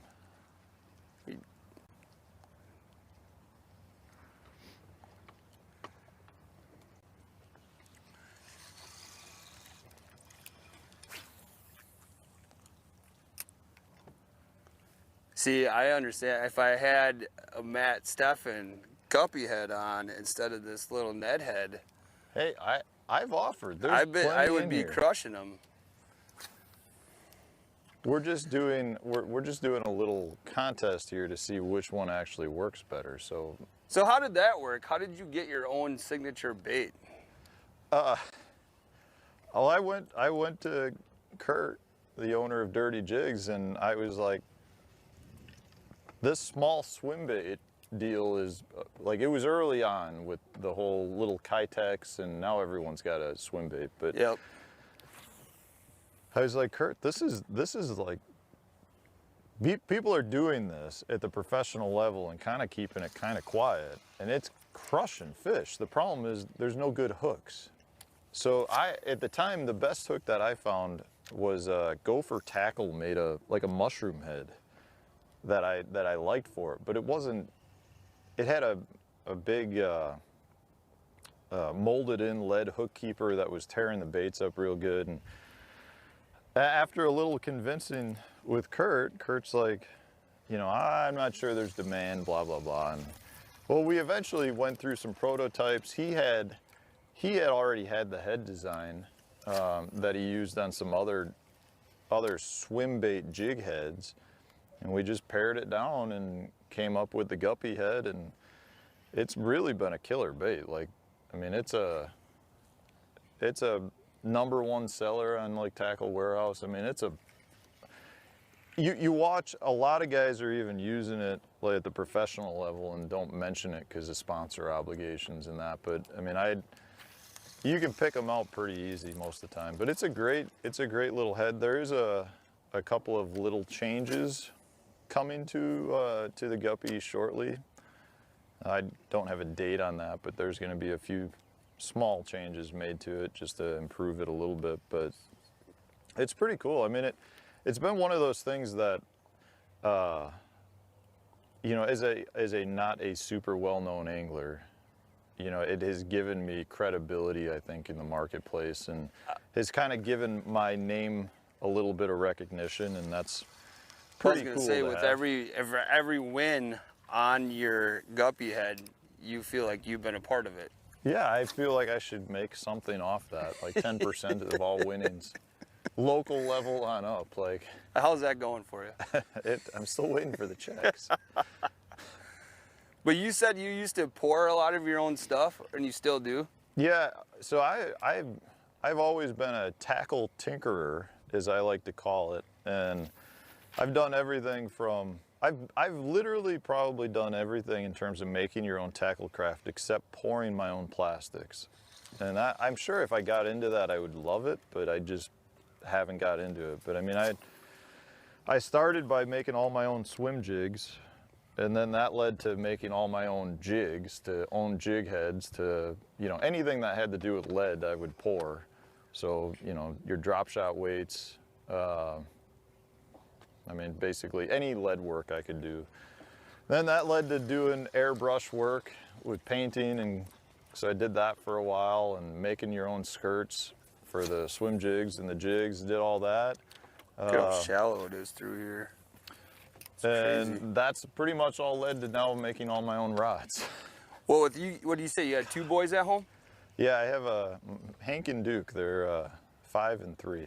If you got into that plastic pouring game, they would probably love that. Can you imagine some of the color creations you could come up with? Yeah, that's what I mean. Like, I think I would really enjoy it. I've never done it. I don't have the stuff to do it, so I haven't done it. But there's really something cool about catching fish on stuff that you've created. You've made. And I think a lot of people think it's harder than it actually is, but it's really pretty easy to do it. And to be able to make something exactly the way that you want to do it, it's fulfilling in its own right, but then to go out and catch fish on it, it's pretty awesome. You know, like when you're dealing with jigs, you get to pick the exact hook you want. You can alter the molds a little bit if you want to do that.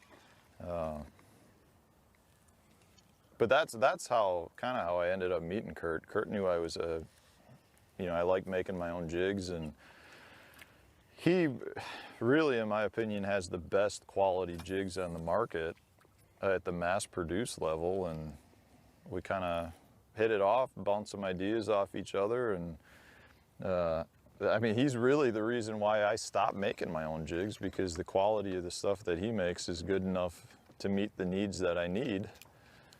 And it saves me a lot of time. So I've transferred all that time over now to making my own rods. So are you eventually going to go to market, you think, with your own rod brand? No, it's not in the works at the moment, but I have, I can tell you this, there are a bunch of rods floating around that I've built that usually turn into people wanting more of them. So I could see potentially maybe at some point, but I don't have the time to do it, and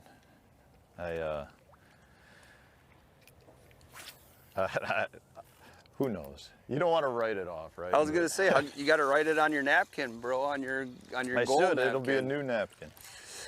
So, what was the? You just had, is that milfoil that we're going over right here? Yep. There's a line of milfoil. You can see there's like a, I don't know, a darker green line. Yep. Is it too early in the year for those fish to be in that milfoil as much? They definitely. I mean, they'll get in it as soon as the spawn's done. Really. I want to see you start. Yeah, I was gonna say. Now, would you just switch over to?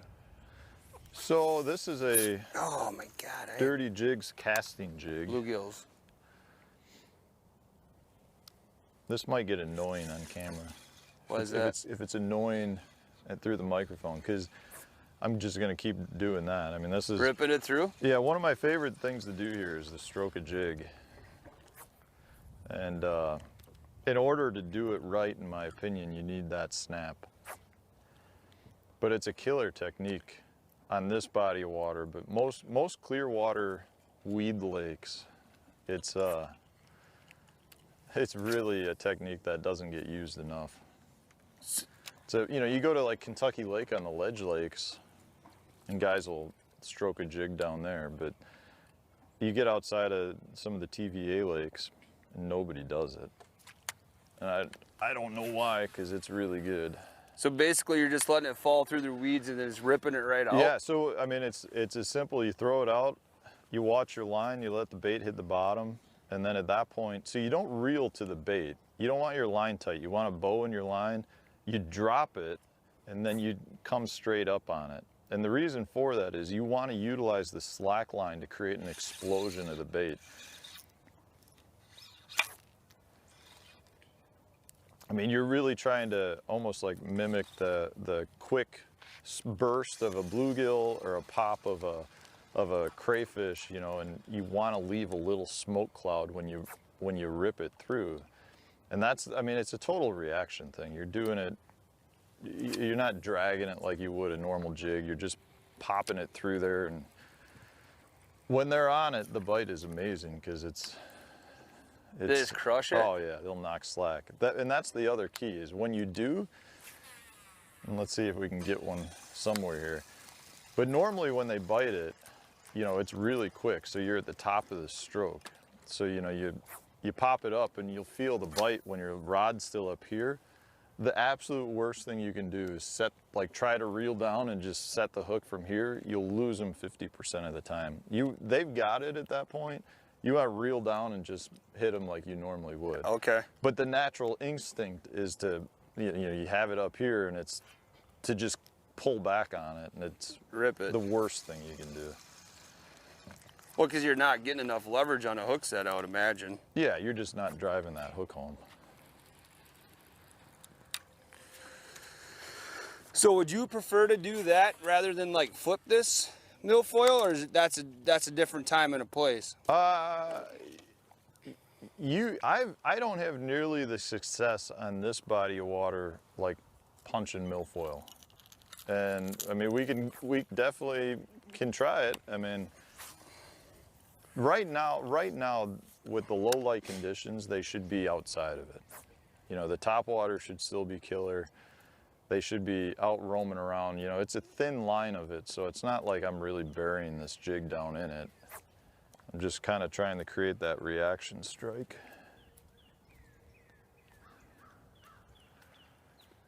Which way do you want to go?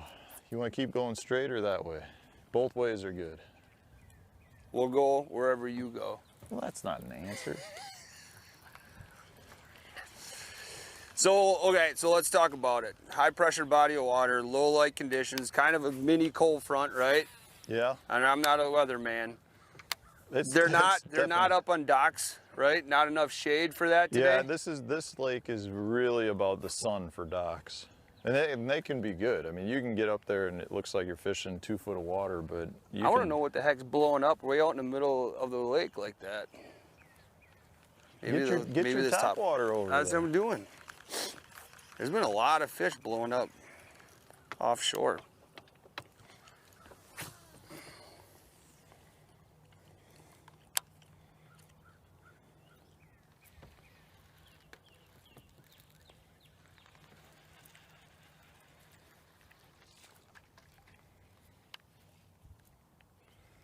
So what are the 2 different areas that you were thinking about targeting? The 2 different areas. Yeah, you said you could either go this way or we could go that Oh, way. well, I just meant from a shoreline. The shoreline Oh. breaks.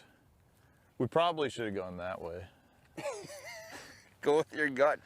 No, like these lakes are so small. You literally, like this entire lake right now is a really good lake to be in.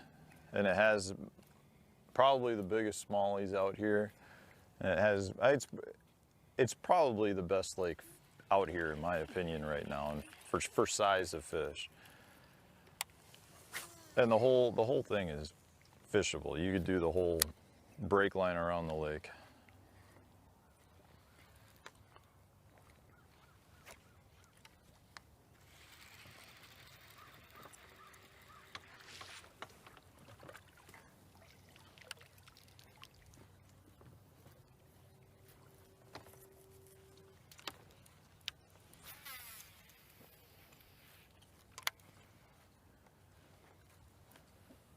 So what lake is this right now? This is Round.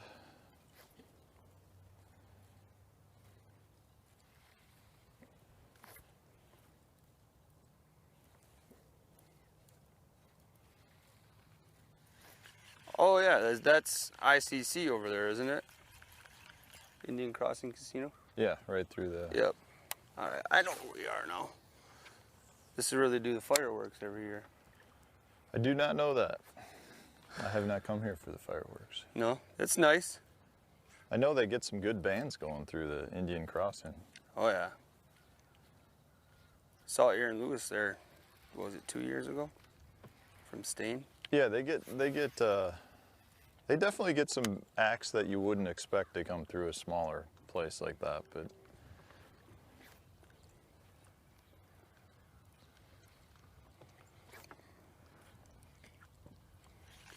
come on, fish.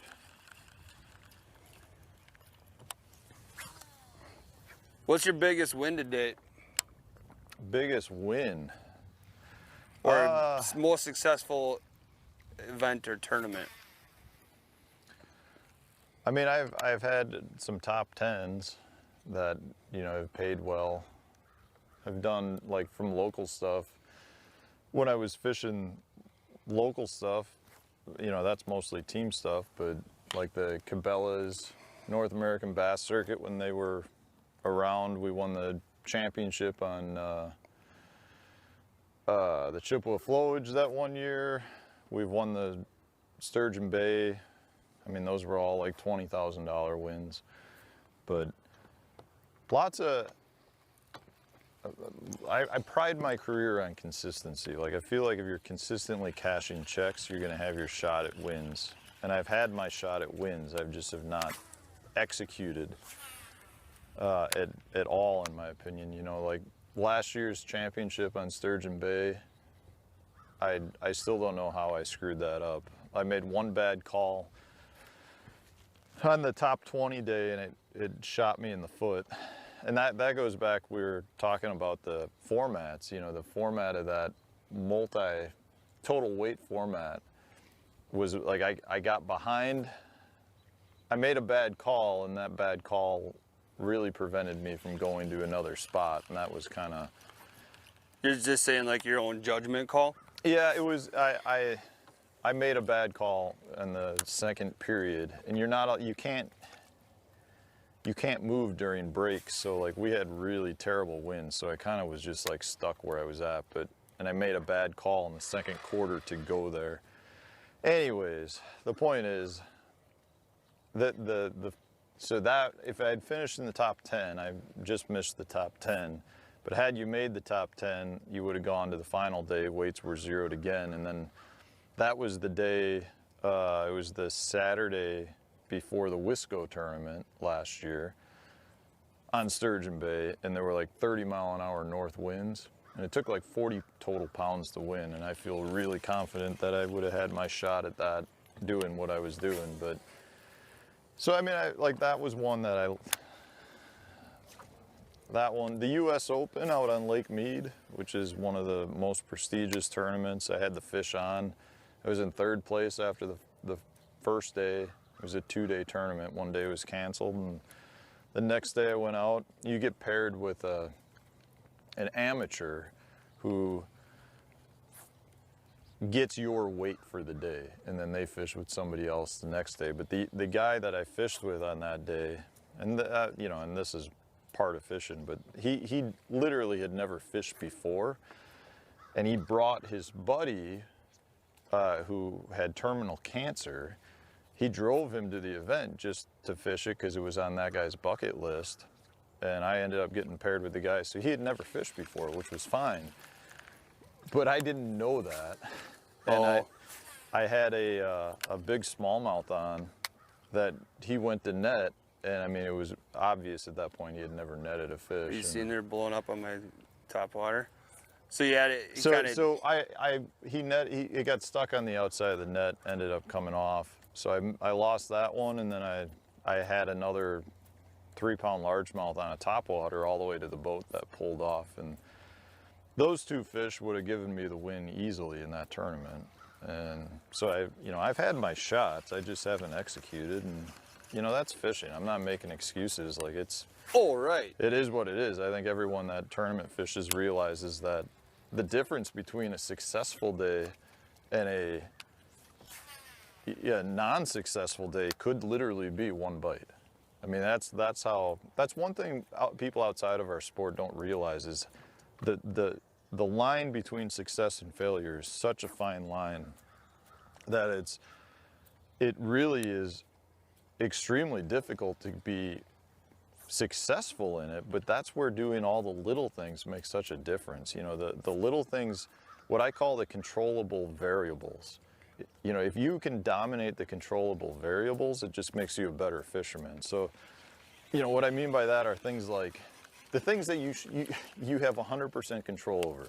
Like, you should never cull a wrong fish. You should never be late to check in. Like, things like that. You know, those are things that you can control. I can't necessarily make a bass bite. I can control my casting ability to get my bait in the strike zone better. But, you know, so it's just little things that the interesting thing when talking to all our PWS pros is the importance of, like what you're saying, the attention to detail as well. I mean, that separates, in a lot of people's opinions, you know, the good from the bad, on how, you know, it's like tying a 2-foot leader or tying a 4-inch leader. You know, it's the attention to detail and how you can handle that at certain times. That's what separates anglers. I mean, you get, most people have casting skills that are comparable to each other. You know, most people know the right baits to use. It's a matter of, did you recognize the little thing that you did to get that fish to bite that you can repeat? That's what I find interesting, is the ability to repeat it on a fish catch. Because, right, like when you catch a fish, it's almost like when I shoot at a deer, sometimes you just go blank minded and you don't remember what all happened.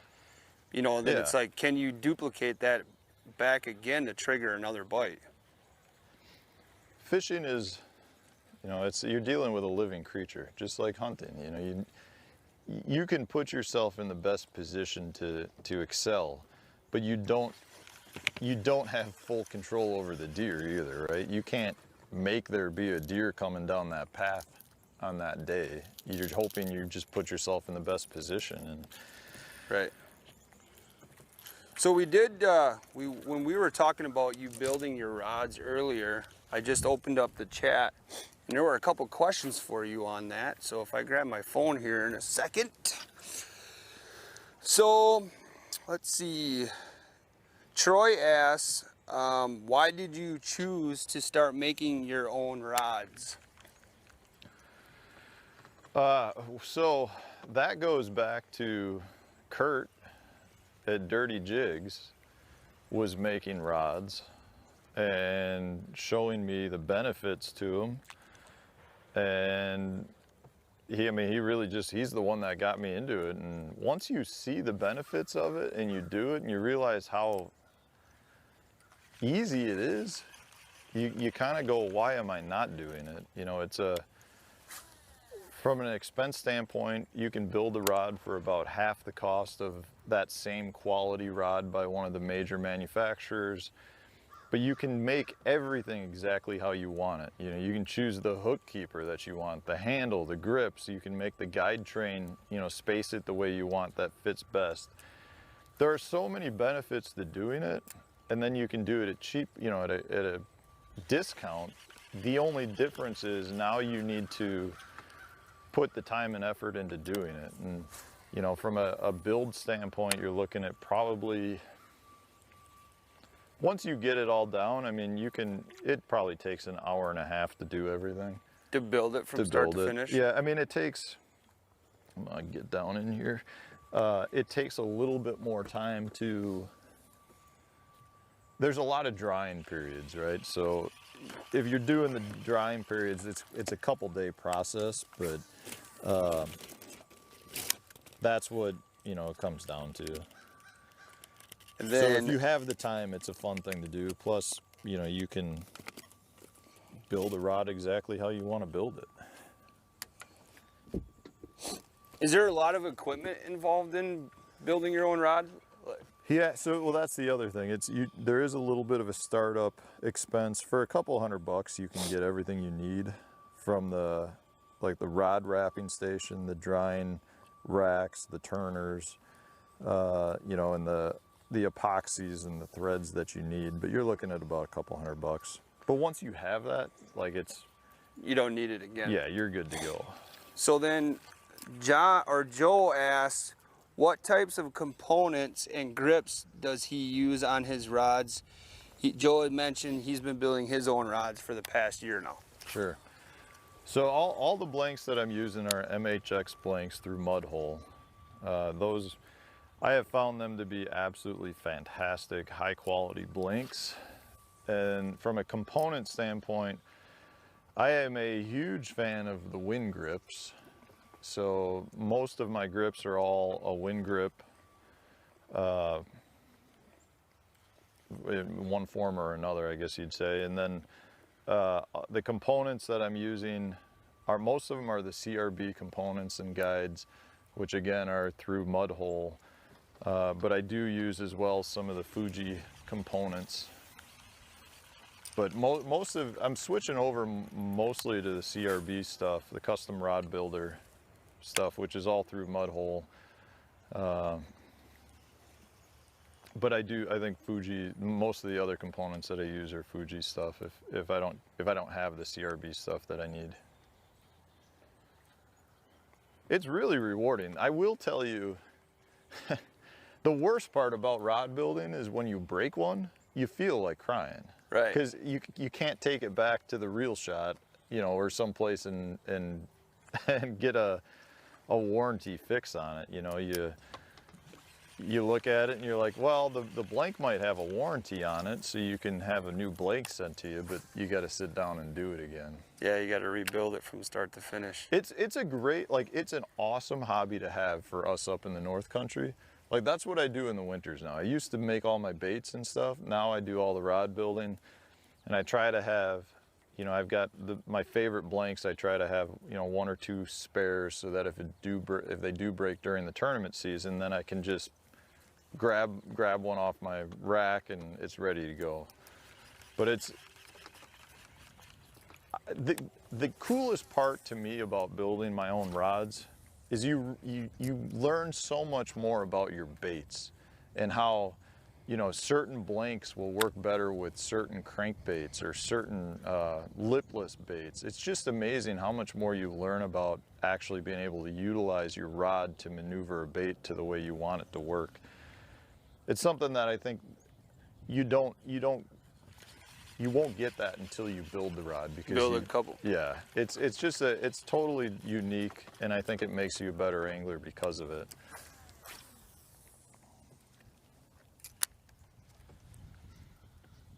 I mean, you can do the same if you've got blanks that you really like, you know, a rod that you buy that you like, you know, say a St. Croix, and you know, they have the hook keeper that you hate. You can cut that off and, you know, start with just tying a new one on, or, having the ability just to know how to fix a guide is really a good thing to have, because Right. you know, if I needed to put a new guide on, it would take me 15 minutes and I'd have that rod ready to go by the next day, versus taking it to a shop to have it repaired and not knowing when you're going to get it back. Do you have like a travel kit that you travel with in order to fix stuff on the fly like that? Yeah, I do. I carry just a plain old case that's got extra guides and some of the epoxies and stuff, and I carry one turner with me, which is enough where if I need to do it in a hotel room or on the road, I can get done a simple fix. But it's also nice to have, because there's things you can do to a broken rod to repair it and make it a usable rod as well. And if you've got the knowledge how to do that, you can salvage a lot of rods. I mean, like one of the most common things that people do, like now you'll see people smash the butt of the rod, like with their trolling motor when they stow it, it Yeah. comes down and cracks one of those. You know, you can cut your butt grip off and slide like a graphite arrow, like a shank of an old arrow or something up that fits tight, or arbor it if you need to, you know, and wrap it up with a little electrical tape so you cover it up, or some wind grip tape, and you'll bring that thing right back. I mean, Really? It's still a usable rod. You put a new butt on it, you're good to go. So there's, you know, it's not going to be the most beautiful looking thing, but you can make it a usable rod again. Right. And it's just nice to have that knowledge. And I don't know, it's hard to explain. Until you start rod building, you don't fully understand it, I guess. But most people that start rod building, I feel like, don't ever go back to Buying them buying again? rods. Yeah. Sounds like something's. Why is fishing terrible right now? Yeah. Well, that's what we're out here for, is to try to figure out a tough bite on a high pressure lake. What are you tossing back there? I Am I got a tossing the Ned same? Crawsy or. I'll go straight turd. All right. So Joe says thanks for the response. Anytime. And if he's got rod building questions, he can reach out to me. Anybody can. Like I get a lot of questions on rod building.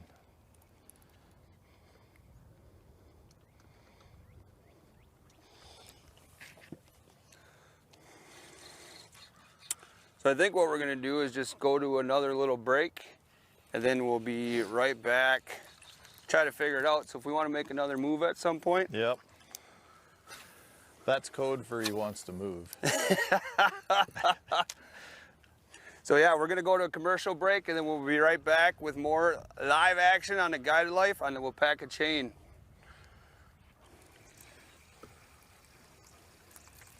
All right, I'm gonna idle this. There's a hump over here. We're gonna go fish. All right. Are we good? Okay. I gotta mute for a second here. No, we're not good yet. No? Film some birds. Oh. Might have to turn the billage on. We can do it if you want. Where is it? So on the side. Which one? Down towards the bottom. This one?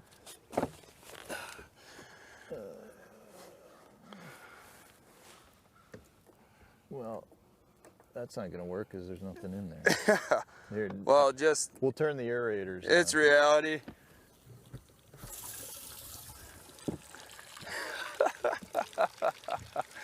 Reality is reality.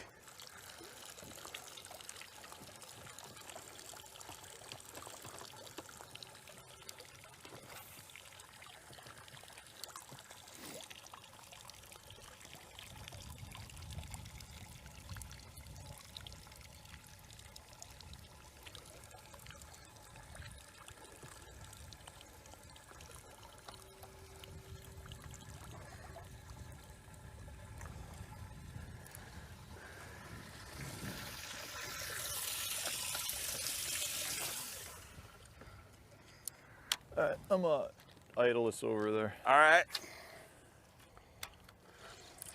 Matt, you gotta step it up. You're making us look bad. I'm trying, buddy. That's my game, is making people look bad. That's not a good game. In a way of like catching them. I'm really surprised that we're not catching a pile.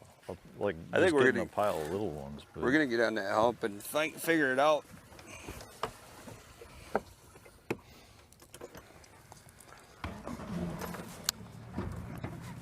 So they're not really crushing the swim bait right now.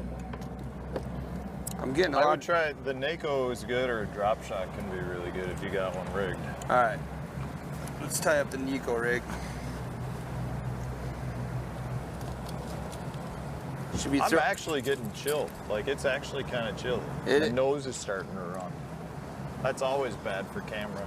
The nose drip. Should be throwing the A rig. So you could try it. Is that that's a Canterbury, That's right? Canterbury, yeah. What did we just say? The Nico?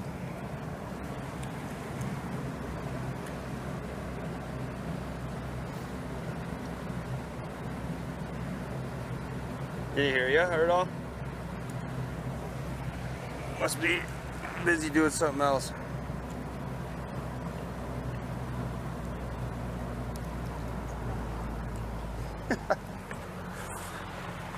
It's live TV, baby.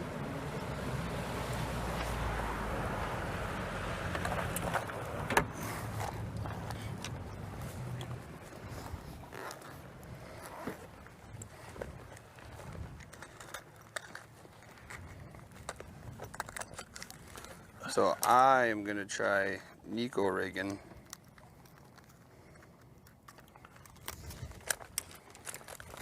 That's a good one out here. Grab out my fancy pliers again.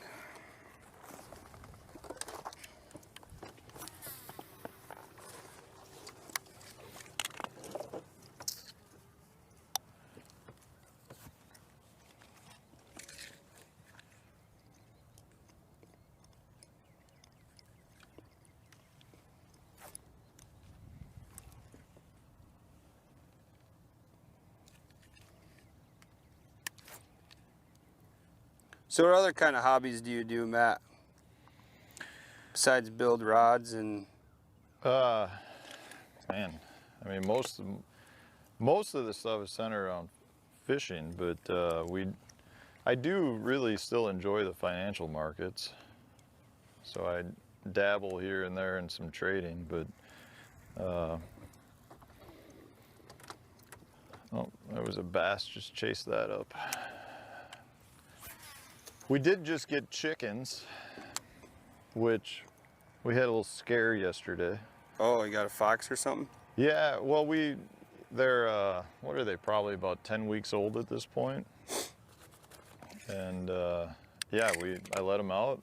They're just roaming around the yard. Oh, that was just weed. And I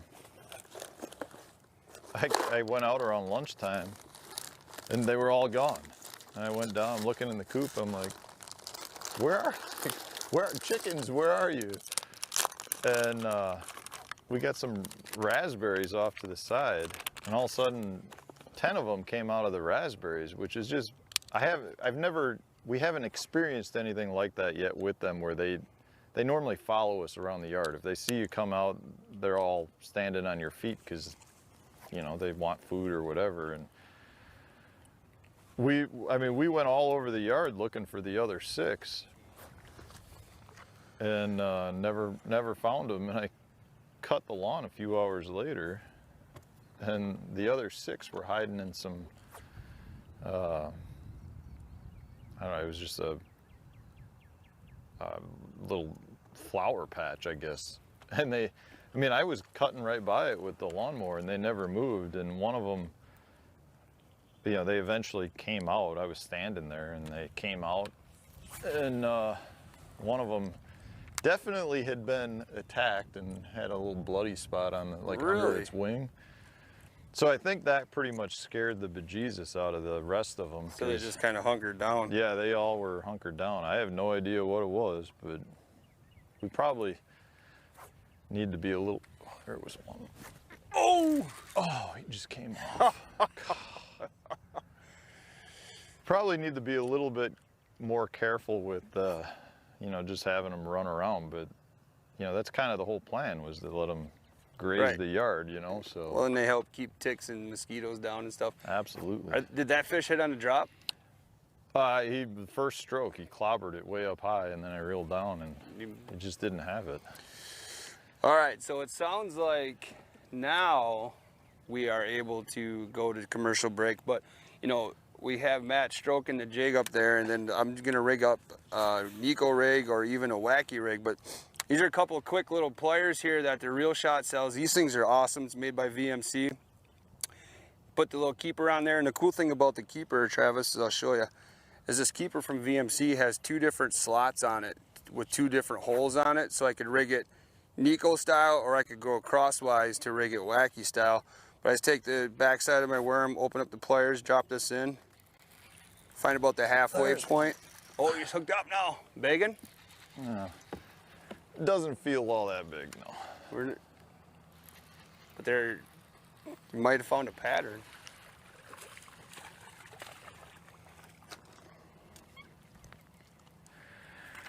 May have found a little wad. They will wad up out here in the summer, so. We'll get back in there. All right. Right in time for our break. Right time for a break. So then, I'll just show you this real quick here before we run the break. So I got that band on there. So again, I can go this way with it, or I can go wacky style with it. And I'm just gonna go Nico style. I'll slide that band up a little bit more, run it through there. And I gotta put a weight in here, but I'll just slide this band up. This is a Berkeley General. I'm gonna try, I believe it's June bug color, but these bands are awesome. And then I have a VMC Eco hook on there as well. So, all right, cool. We're gonna run the break. We'll be right back with more live action here in the Wapaka chain with Matt Stefan. So, thanks to our sponsors.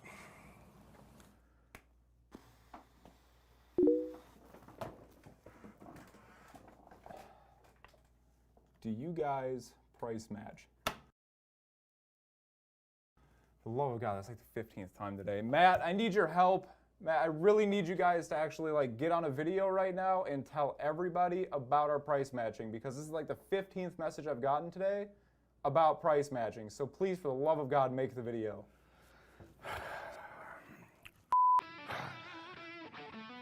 I don't understand it. I mean, day in, day out, nonstop.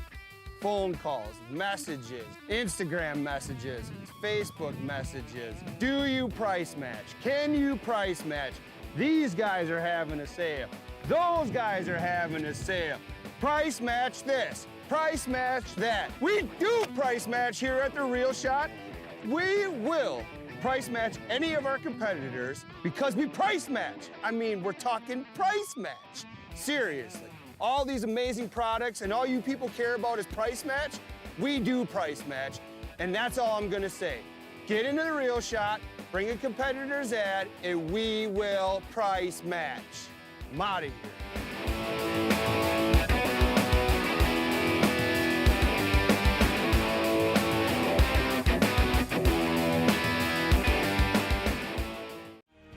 Stop into Sportamotive now and get that new Mercury outboard tracker or nitro fishing boat you've been wanting. We offer no haggle, no hassle pricing. Celebrating 36 years in business, we're Sportamotive, your authorized tracker boat dealer. The Real Shot is Wisconsin's #1 independent outdoors pro shop that specializes in bass fishing gear and tackle. We've got all of the biggest and most sought after brands in bass fishing all under one roof. Our online shop has a massive catalog of some of the greatest bass products you'll need to find success on the water. We ship fast and nationwide, so head on over and see what we have to offer by visiting www.therealshot.com today.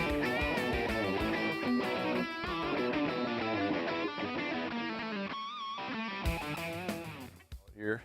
Yeah, let's And go then- here. So Matt's breaking down kind of the structure that we're fishing here, Trav. So we've got a hump right here, and then a saddle, and then that whole corner is a flat, and you got nice weed line on both sides, and they could be out here on the hump all the way up into the flat. So we're just gonna fish around and see what we can find. So yeah, you can see it on the graph. What does this hump come up to? It tops out at probably 6 at the top, I'm gonna say.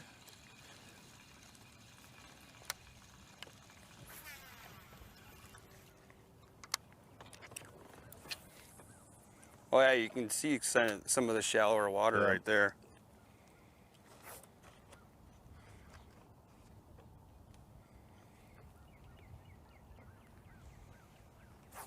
Oh man, look at how clear it is on this graph right here. It's insane. I know you're good. There's nothing behind you besides that and that other thing. And that one thing, that's another thing.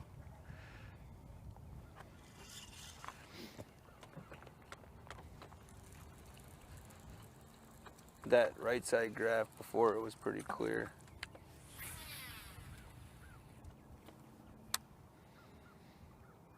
But you can see right here the black line. So that's exactly what we're fishing right here.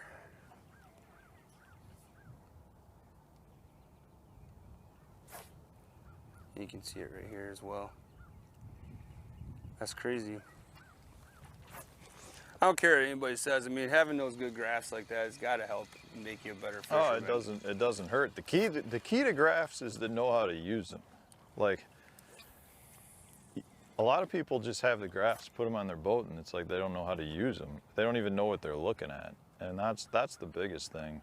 And I'm not going to sit here and say that I'm like some guru of them. I feel like I'm very comfortable being able to use them enough to know what I need to do, but there's still a lot I could learn with respect to how to use them. Like the Lowrance stuff they're phenomenal graphs, but that's one of the negatives to the Lowrance is they do too much stuff. Like you don't even know of all the capabilities of what they can do. But that's where, you know, again, like the YouTube videos and what, you know, you can find out how to do whatever it is that you need to do with a simple search on Google. And you'll realize it's not hard to do. It's just a matter of you weren't even aware you could do it.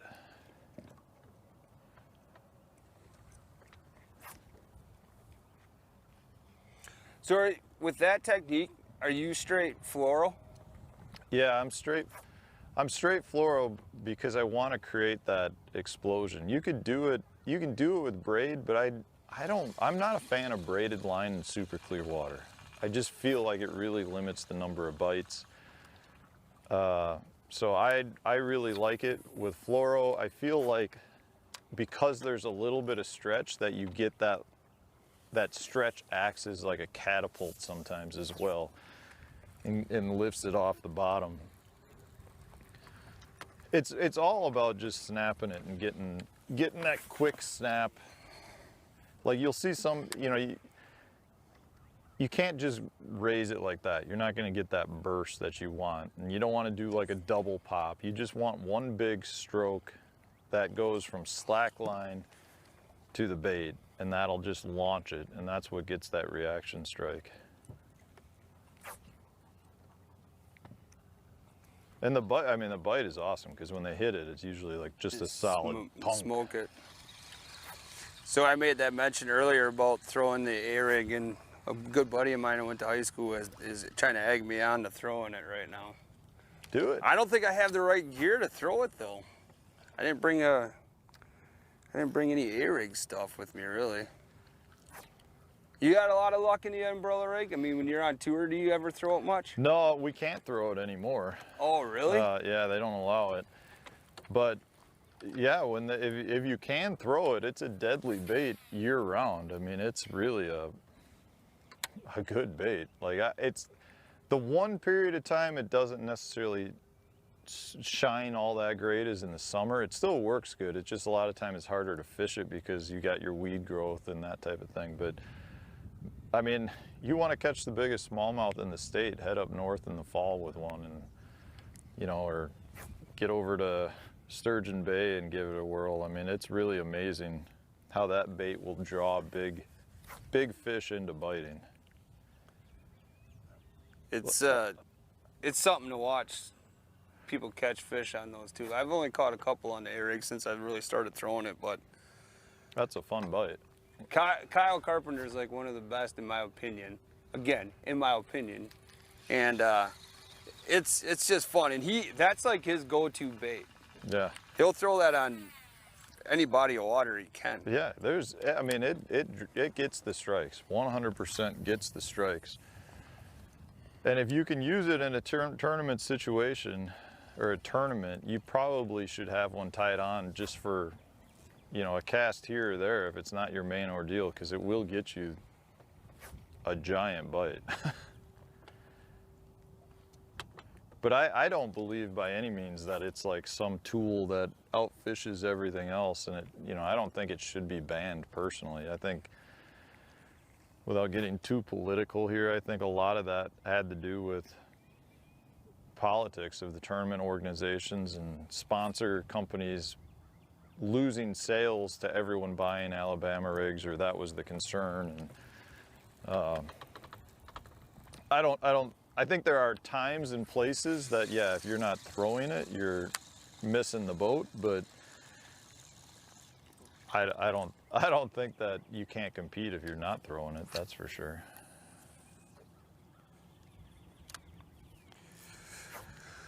Should be one right there.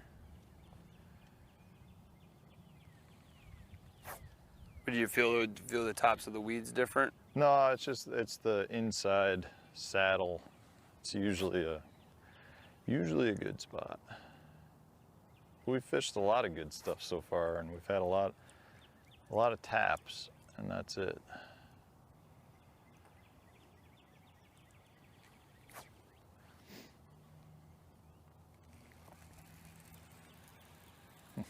So you fished the Wisco series as well? No, I haven't fished Wisco. Oh, but you were supposed to last year, right? I was supposed to fish head to head. Oh, that's right. I signed up to fish the Matunga, what was it, Matunga, Boom, and Pelican. And yeah, I took my boat in to have it serviced because I was selling it a couple days after that event. So I wanted to get it serviced for the new owner before that, and turns out we had some damage that was done to the stringer system, so they had to send it back to Skeeter. So it was gone for, I don't know, it was like 6 weeks or something like that. It was a bummer of a situation, I can tell you that. I was really looking forward to fishing that event. Boom is one of my favorite lakes in the state. That was a good event. Not to rub it in, but it was a good event. You can't complain about Matunga. I was really surprised by the fishing on Matunga. It seemed like it did not produce well. And there were some guys that fished that really knew Matunga well. So yeah, that was a fun event to end the year on. We called it the Northwoods Ender. Yeah. Yeah. You were a camera guy for that one, weren't you, Trav? The weather could have been better, but So I'm trying to remember. So Matunga was obviously really good. No, it was really tough. Was it the Yeah, tough the one? weights Because were which one terrible. was really on fire? Pelican, right? Pelican, they caught him decent, but I thought Boom fished better than any of them. Maybe not. The guys that caught him on Boom did well on Boom, I feel like, but Who won that event? Now I'm trying to remember. Chris Frederick yeah, did. Chris That's won. right. In Dinkfest. yeah, he put up like 20-some pounds. In Dinkfest. Yeah. Where, on Boom he did that? No. Or, Okay, so on championship day, oh man, I know Kyle is gonna be mad at me. If he's watching, let me know. But we fished all 3 lakes on championship day, and I feel like, was it Matunga was the championship lake? No. Then it had. This one's the river system. No, that's Boom, Boom, right? So Yeah. Pelican was the championship match. Because, and that's what I think. I thought Pelican was fishing stronger than Matunga was. But it turns out the bite was a lot tougher that day on Pelican. Yeah, because I think Tyson was fishing Matunga, right? And he wanted to go back to boom because he had figured something out on boom. Because Jay Shakirik was fishing boom that day, and he did really well, I think, on boom. It's funny how you remember all that stuff. Well, you're the announcer. Well, I know, but it's, but I mean, it's a year ago, and there's been a lot of events that we've done, but it just goes to show the significance of it, that it's so fun doing those events. It's a great format. Like I could see that happening like at all different levels, you know, of the sport. Like, I'm really surprised MLF hasn't implemented a bracket style and some sort of one of their multiple cups, just to give the fans something different. Something different.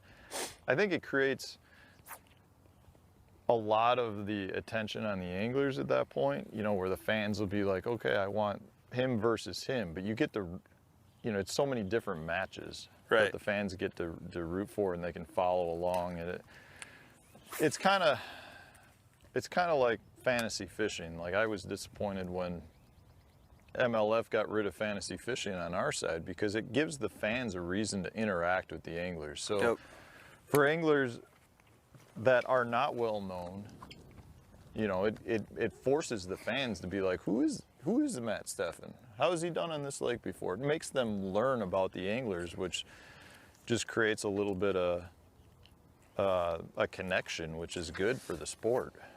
You know,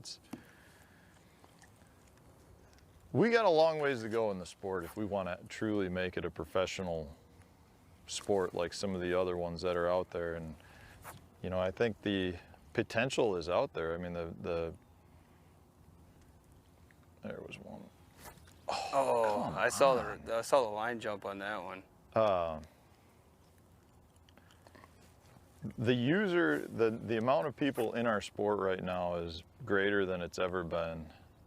So it's there. We need to figure out how to create the interaction and get people involved. And Matt, I'd like to say we're moving in the right direction, but I can tell you my entry fees and my expenses have gone up every year, and my tournament, the purses have gone down every year I've fished. Like, that shouldn't be happening. No, it should be the opposite, right? And that's not just MLF. That's Bass is the same way. Is that other lefty reeler you got up there? Is that basically the same thing you're throwing right now? It's a Luke Clausen compact. Can I try that one? Yeah. I want to try. I've never done this I'm gonna before. turn. I hear the. Oh, Something's still on bilge from before.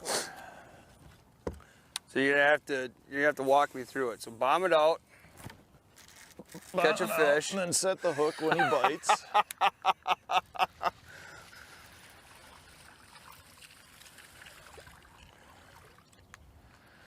So it's all about the snap. So yeah, so let it hit the bottom.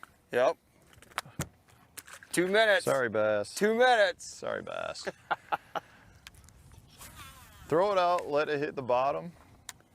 Like, just, you know, slack line it down. Once it hits the bottom,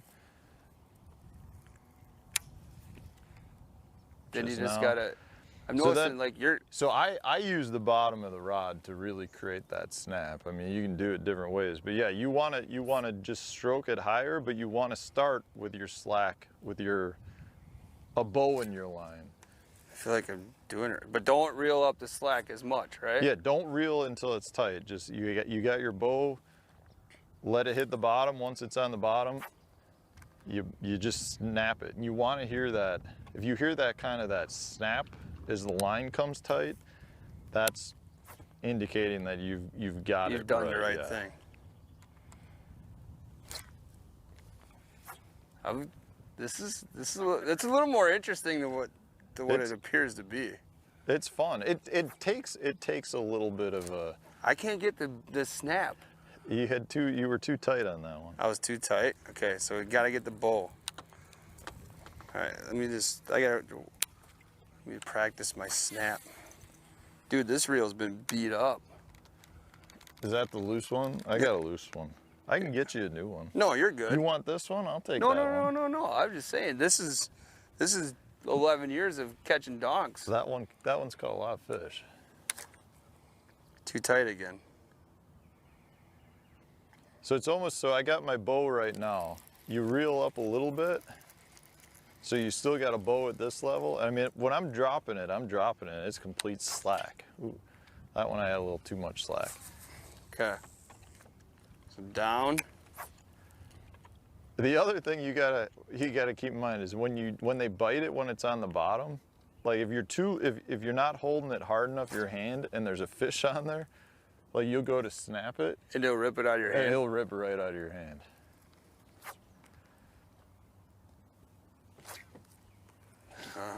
All right.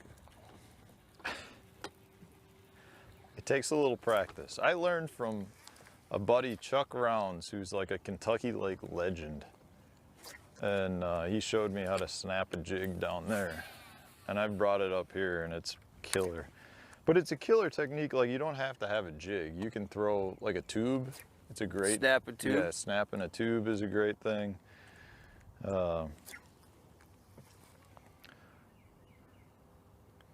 Now, is this one of your rods as well, the ones you made? Yeah, that's a FP885 is the model. So medium heavy? Yeah, that's a medium heavy. I'm gonna slide this up a little bit. Just we're on that point right now. You can see the inside of the flat way up here. So then you mentioned you're throwing fluoro on this. What pound fluoro do you have? These are 15. Okay. They 15 is kind of my standard size with everything, and I'll adjust from there. But generally, I'm throwing straight 15 pound is pretty much all I feel like you need in most instances. It's heavy enough to pull a fish out of thick cover, but light enough you're still going to get more bites than you would if you were throwing 20.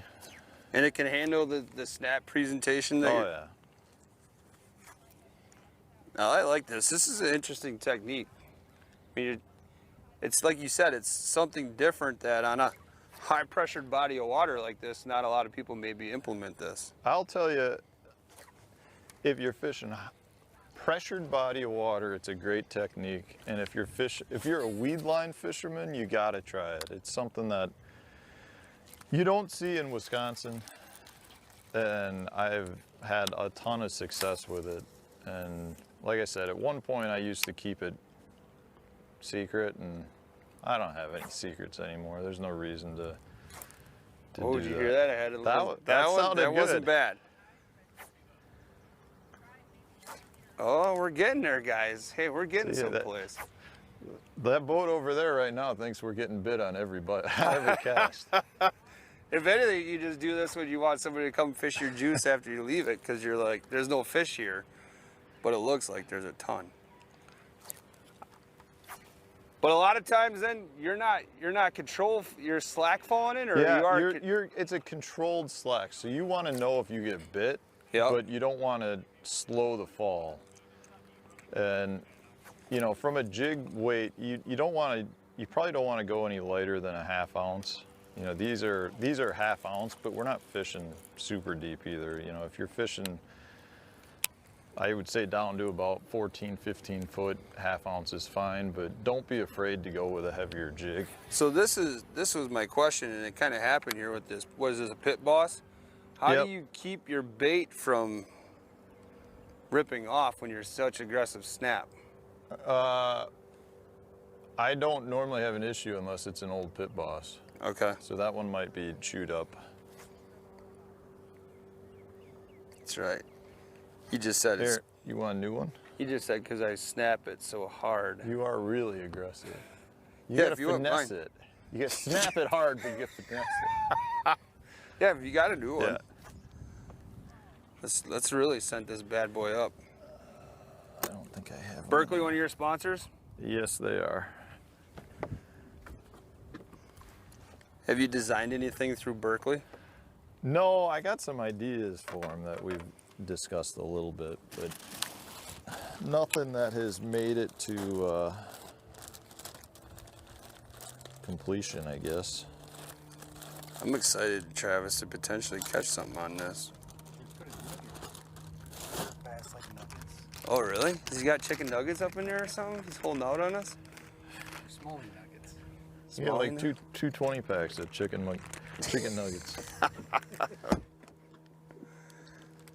Oh, man, it's got that good Berkeley smell to it. Love that. The first Berkeley product I remember ever fishing was a 7-inch black ribbon tail. Yeah. A buddy of mine called me up. Now, this is like in 7th and 8th grade, and he's like, oh my God, you have to get these baits, and we gotta go fishing. And I'm like, okay, really? He goes, it's unbelievable. It's like every cast. Well, we were fishing those small Washera County lakes. Yeah. And so we did. And I remember, like, because a lot of those lakes are about as gin clear as, you know, the chain is. And just you go out there and you would cast that black ribbon tail out, and them bass would be cruising the shallows. Just redirect. Oh, and they would come out of nowhere to eat it. Or if you were fishing kind of offshore a little bit, and you'd throw it out. And we always fished them weightless in that slowest fall. And I just never remember. I'm like, well, how do you tell? He's like, you'll watch your line just go peeling off in the direction where you cast it. And that's the way it was. Oh, it's some of the best times. Dude, that was the same. I mean, mine was the red shad 7-inch ribbon tail. Okay. And isn't it weird like that? I mean, for years, I never even, I didn't grow up in like a hardcore fishing family, so I guess we didn't know better, but why would you put a weight on it?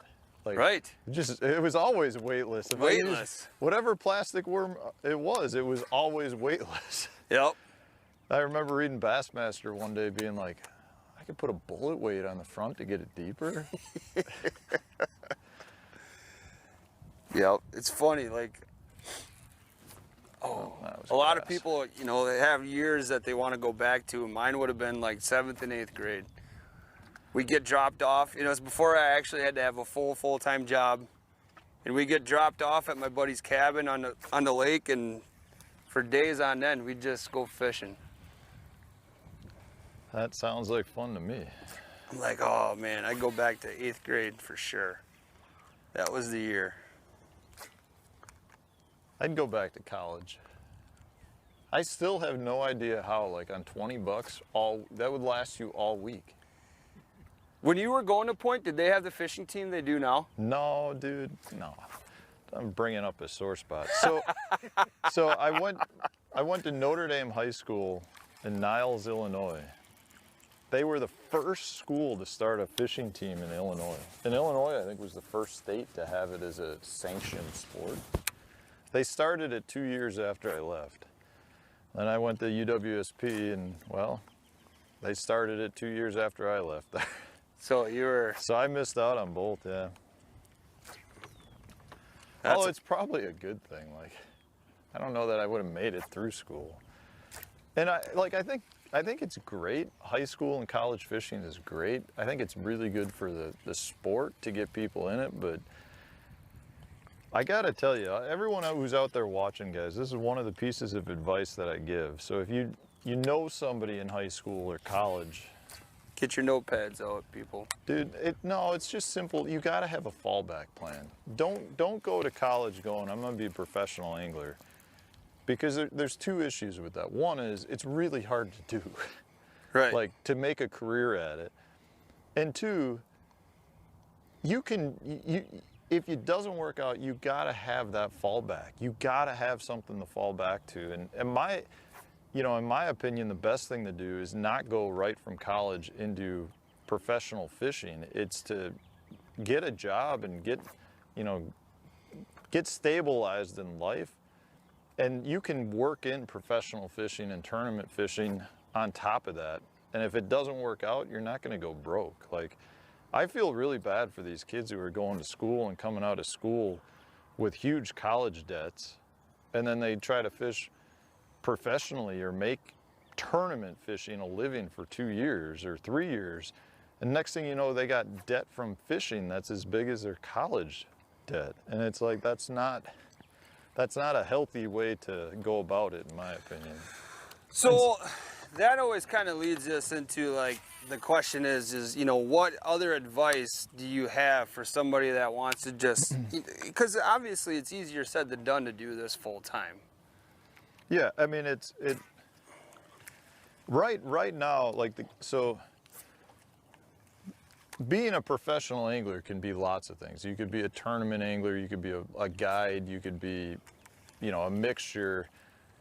You could be just a social media guy at this point, but there's lots of different things. But no matter what it is, it's almost like you got to do a little of both, or a little of everything, it seems like, to really make it happen. I mean, you could just tournament fish, but you got to be really crushing it to live off just tournament winnings. You know, you can do just the marketing side and have your sponsors, but you got to really crush it then from a sponsor standpoint to do it without tournaments, or to do it without cashing checks in tournaments. And you can do it on social media, but you got to do it almost full time on social media, which then means you're not doing the other side. So in my opinion, you want to be well-rounded. You want to,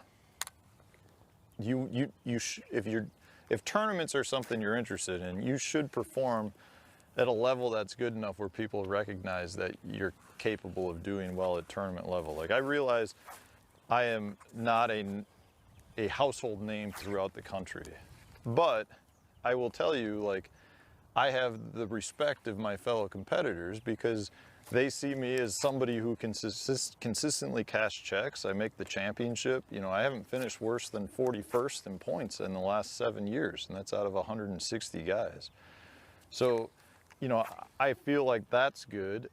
From a sponsor standpoint, you need to work with companies that you believe in their product and, you know, that you develop good relationships with. I don't think just cold calling companies and not being familiar with their products is a good way to start a relationship, because you don't want a relationship that's going to, you know, end after a year. You want to build with these companies and truly represent brands that you believe in. Well, and the thing that, you know, you find out as you're in the industry, whether it's the hunting or the fishing industry, is it's a small community. Oh, it's tiny.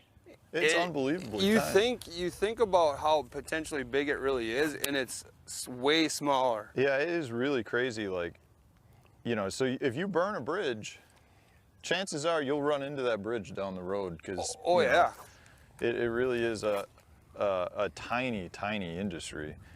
You know, and then the last aspect to it is the social media side of it. And guys, it's amazing how the sponsors at this point care about that more than your tournament performance. Like, you do well in tournaments, that's a bonus all around. That's a bonus in your pocket from financial standpoint. It's a bonus for the companies that sponsor you.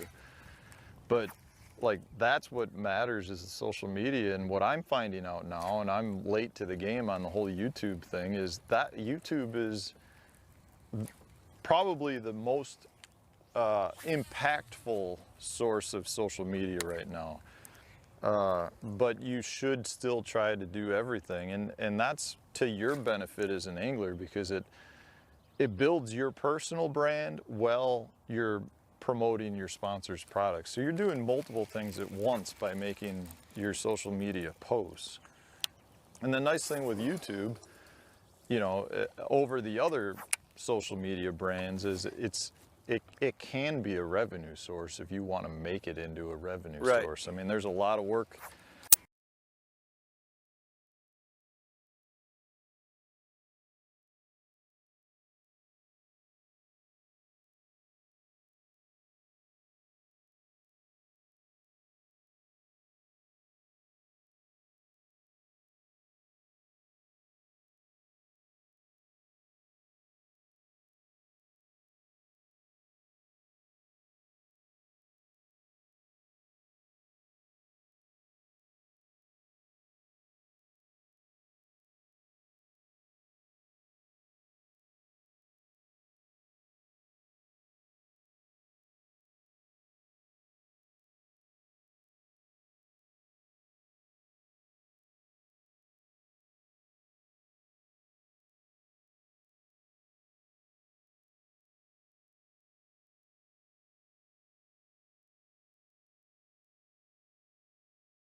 Another nice thing. So it's amazing how on like people feel like they can say whatever they want on social media, and they can, but it's more of a matter of they do it. Like they don't do it to you in person, but Right. you know, they'll do it to you on social media. And Facebook, I feel like for whatever reason, people just like to leave nasty comments on Facebook. You know, but the other social media sources are almost always very positive feedback. And I don't get many negative comments, I guess, but I know other people really get lambasted sometime. But at YouTube, it's a lot of like, you know, I might have done a video 3 months ago, and I'll get a random comment where somebody watched it and they're like, I just want to say thanks. I caught my personal best doing what you told me to do in this video. And Yep. it's really cool to get that feedback. And it truly is like the motivating factor to keep me doing it. You know, I realize how important it is from a sponsor standpoint, but there's nothing better than getting a compliment from somebody and knowing that you helped them become a better angler. And, you know, and it's a great sport, especially when you realize how much fun it is just to be out doing what we're doing right now. Like, I realize it's not meant for everybody, but when you let the tournament aspect of it and the stress of the tournaments like kind of overtake everything, and that the secrecy and how nobody wants to share information at times, that's, in my opinion, sometimes the worst thing about the sport too. You know, it's like you don't feel like you can talk to your buddy right here who loves the fish as much as you do because you're worried you're going to share some information with him. And That's it's like, yeah. But I get it. I mean, as a tournament angler, I get it. Don't get me wrong. I just, Yeah. Check with that pontoon. Brian was like, Yeah. Look at that. It is pretty cool. Did you film that at all? Yeah, so Travis has pointed out there's a nice pontoon up on shore and it's got 2 talons on the back. why don't the jet skis have them? Right. That's pretty awesome though. You gotta wonder, that's probably more for like sandbarring, right? Yeah. Like hanging gotta out. be. I'm waiting for somebody. We almost had a head-to-head angler this last event potentially fish out of a pontoon. Really? Yeah, he had issues with his boat, and he really didn't feel comfortable using somebody's boat on the Mississippi River just because how the water was and everything. He didn't Yeah. want to, you know, put somebody else's boat in jeopardy. But he did say he had a pontoon, and we're like, do it, That would be awesome. Think of the camera guys would love that. do it. You know, because it's in our format, it's not a shotgun start, so you Yeah. have an hour and a half to get to your spot sometimes. So he could have just leisurely cruised out and got to a spot, but he chose not to do that either. Not to gloat or anything, but the first tournament I ever entered, I won, and I did it out of a paddle boat. No way, really? Yeah, my parents, when we were in Chicago, they had a little weekend house in northern Indiana on a 60-acre lake. And we had a paddle boat, and there were like 10 boats in it. And I had a live basket that I connected to the back of the paddle boat. And they allowed me to enter, and it was a 3-fish tournament. And I ended up rolling it in the paddle boat. That might be my greatest career accomplishment, I feel like. That's a pretty epic story, dude. I tell you what though, timing wise, you really had to pay attention to where you were at on the lake and how long it would take you to paddle to get back to. So you didn't put a to the trolling wind. motor on it or nothing? You were literally No. just had to paddle. I paddled. How old were you? I think I was 14 or 15. It was my little brother and I. What weight did you have? It was right under 8 pounds. It was like 783 or something like that with our 3 fish. That's pretty awesome. Caught him on a Berkeley power worm.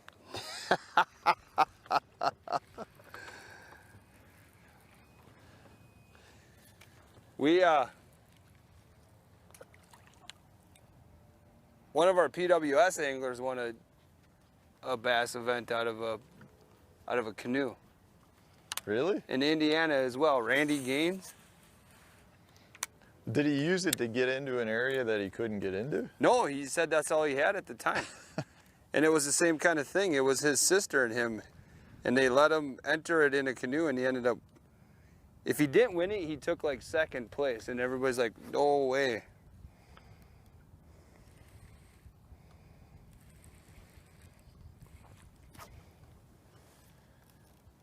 We should get one in here somewhere. He got ended up with a little knot. That's a really big buoy, isn't it? Yeah. Like, I feel like that's over the top for a boat tie-up.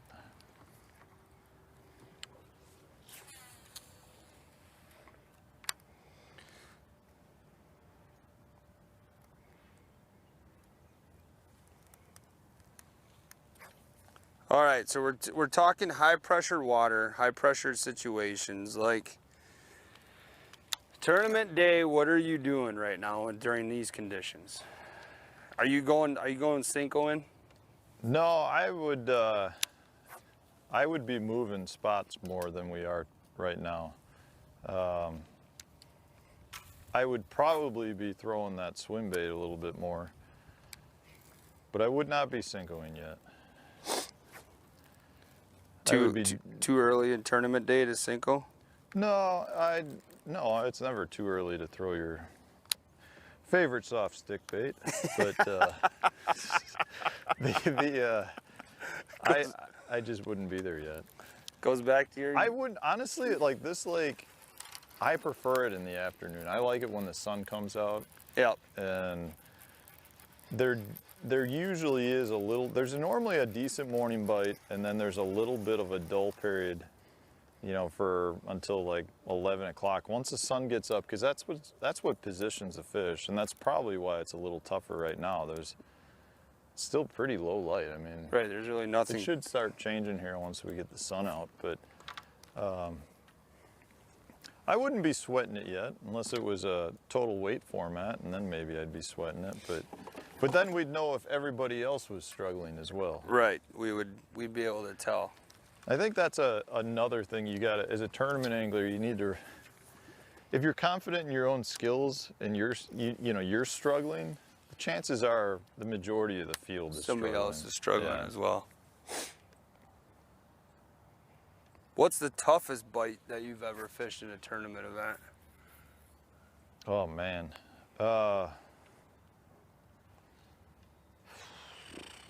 There's definitely been some tough ones out there, but I mean, like some of the super early season Wisconsin ones that we'd have on the Wisconsin River, which is, you know, now we can fish, we have open season or open catch and release, but back then a lot of that stuff was the only stuff that was open before the opener. So I've had some tournaments out there where we fished, you know, you get 3 inches of snow in the boat and the ice came off like a week earlier, and it's just like, you know, two fish win.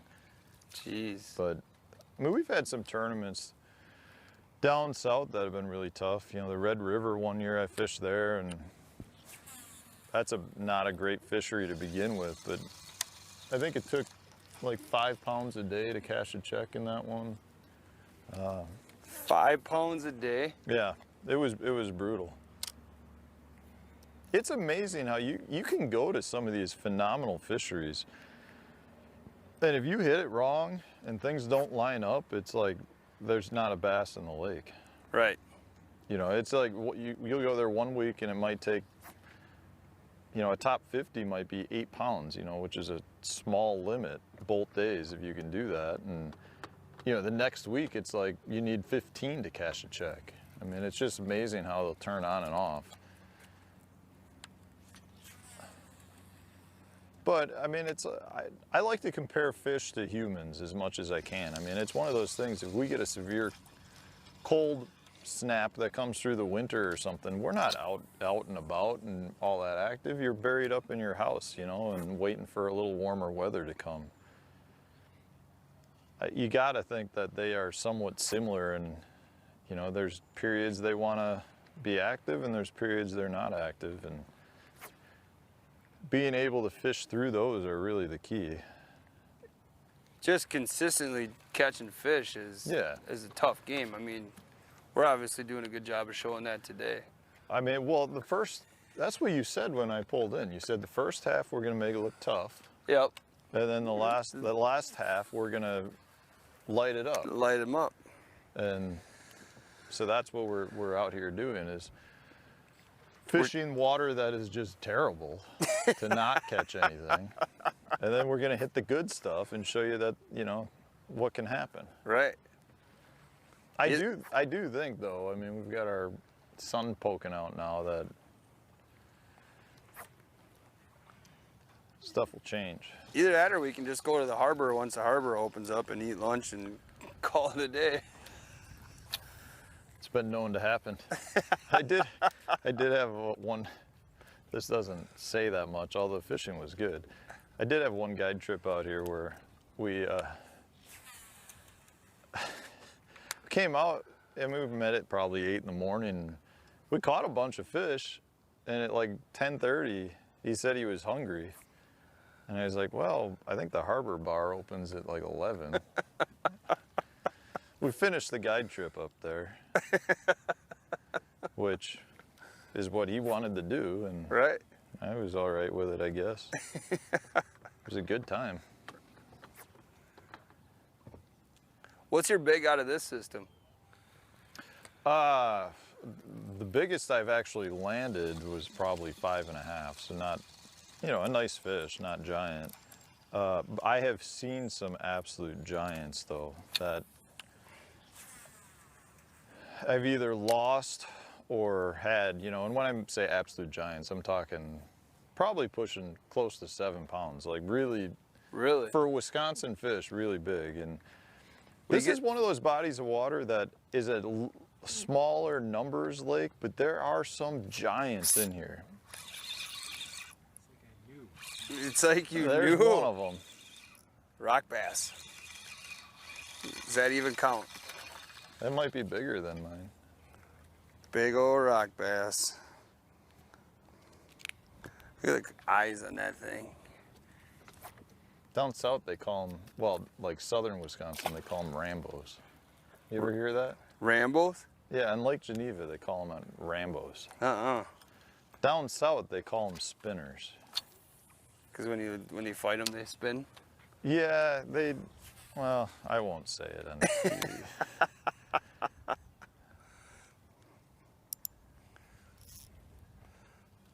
I like a good rock bass once in a while. Oh, there's another bite. Oh, Look at that rock bass. oh. I'm on him. I'm on him. That's a largie. That might be big fish so far. Maybe. General. It's that Berkeley smell, I love baby. it, dude. I love that smell. Woo! We're on him. 2 minutes. Nope. Hit the side. Well, we're starting to figure it out. When in doubt, go to the Cinco.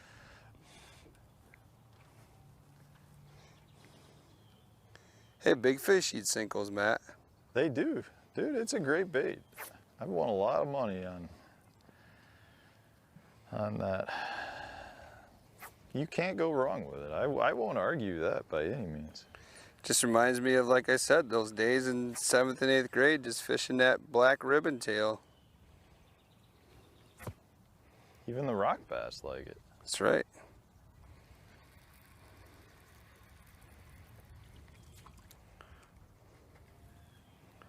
I got my, it went through the eye. Now I gotta try to fish it back through.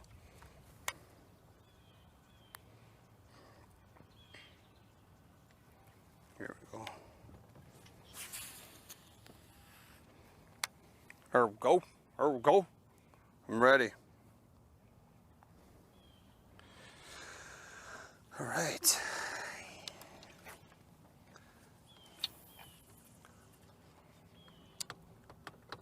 Go to your strong suits.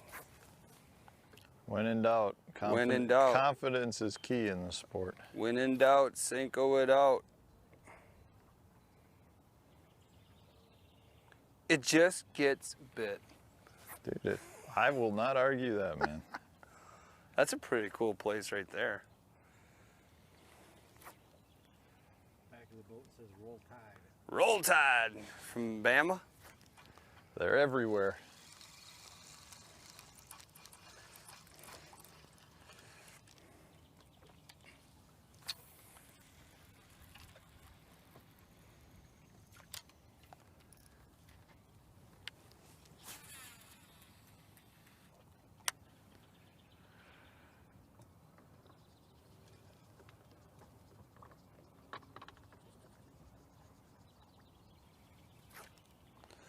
So, if you had to pick smallies or largies the rest of your life, which one are you going for?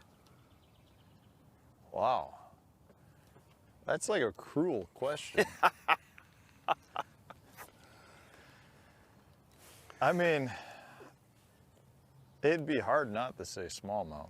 Like, it's got to be smallmouth. But, I mean, it'd be hard to give up, like, flipping milfoil and doing that type of deal. But you gotta go with the smallmouth. There's nothing like, you know, Sturgeon Bay in May or going to some world-class smallmouth fishery where everything is 3 to 5 pounds. They just fight so good. What about you?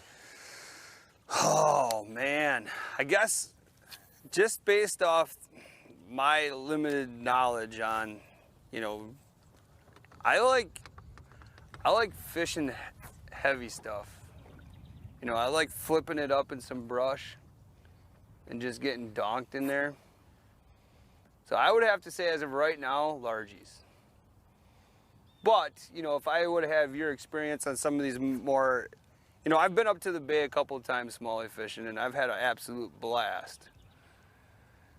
But It's a tough question to answer. I don't even want to leave spotted bass out of it. see, Like, I've never caught one of those. Do the those fight? the smallmouth of the South. Like they're mean little beasts. I love a good spotted bass. But Let's just be clear what it isn't. The old Walter, okay? It ain't gonna be the old Walter. And I know how much you guys love your walleye. we're going down that road. I just love The old wet sock. the trash talk that happens between the bass guys, and it's funny because, like, obviously Kyle Carpenter, and do you know who Andy Cleveland is? No, not a fan. So Andy's been a tournament director for the bass side and all that kind of stuff, but he's our tournament director. He took over for Kyle. Okay. But they're both bass guys, and they're running a walleye event. Yeah. So it's just funny to listen to the trash talk that happens between our pro walleye anglers and, you know, the bass guys. You know, what's the walleye people always say? Bass was created for those who can't catch walleyes. Is it? The one with. We were dying laughing. That was Lance. Lance created that one. That was good. Facial expressions and everything. Yep. That was a good sequence. Yeah, I don't know. I just like throwing a jig up in some brush. And a lot of the lakes out by me in the last couple of years have become so flooded Yeah, the water's that coming all up. the shorelines are well underwater. So Yeah, I would not argue. Flipping is probably my #1 thing to do. Like, you can flip for smallmouth too, though. I know you can. I've done that on like the Wolf River. Yeah. Now, like, you know, you say that, and my family and I just took a trip up to Athelstine, Wisconsin, Where's that? up by Crivets, Cut? and we were fishing the Peshtigo River up there, Yeah. and that was primarily smallmouth. And I mean, I must have caught, well over 20 smallies, and a lot of times I'm wading out in the middle of the river, Yeah. and there's no comparison when those fish fight. Like Yeah. it's everything you can to land them. Dude, it really, like, that's at the St. Lawrence where I was just at. I mean, it's like the fastest river current in the country. I mean, it's the entire Great Lakes system flushing out through the St. Lawrence River, and I mean, it's pretty tough to land a 4-pound smallmouth that's got, you know, a 5-mile-an-hour current behind it. I mean, Right. it's like on 6-pound tests, it's like, how am I supposed to even get them to the boat? Okay, we're gonna take a few more casts here, and then we're gonna go to the honey hole. Okay. In your event, can you guys you can't use nets, can you? Yeah, and we can in the pro circuit stuff. Yeah. How do you feel about that? I'm really indifferent to it. Meaning, you know, I'm fine with nets and without nets. The whole thing is, if you're allowed to use nets, you know, and this isn't an issue in our tournaments because we have marshals, but if you're allowed to use nets and it's an individual tournament, then I think you need to net your own fish. You should not be allowed to have a co-angler in the back of the boat net your fish, because that is somebody else's skill or lack of skill influencing your day. Meaning, if it truly is the guy in the front of the boat versus the other guys in the front of the boat, then if your ability to net is top notch, I've got an advantage by having you in the boat. So You're fishing a single series though, right? Or are you yeah, fishing? we've got marshals, but if you're looking at like the Bass Opens or Right. Toyota Series, well, I guess Bass Opens aren't allowed anymore.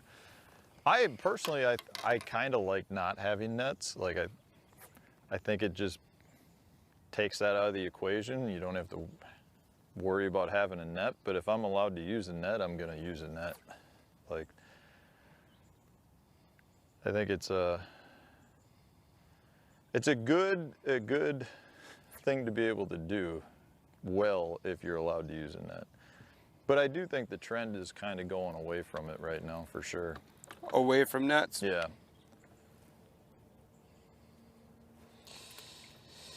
Yeah, I know.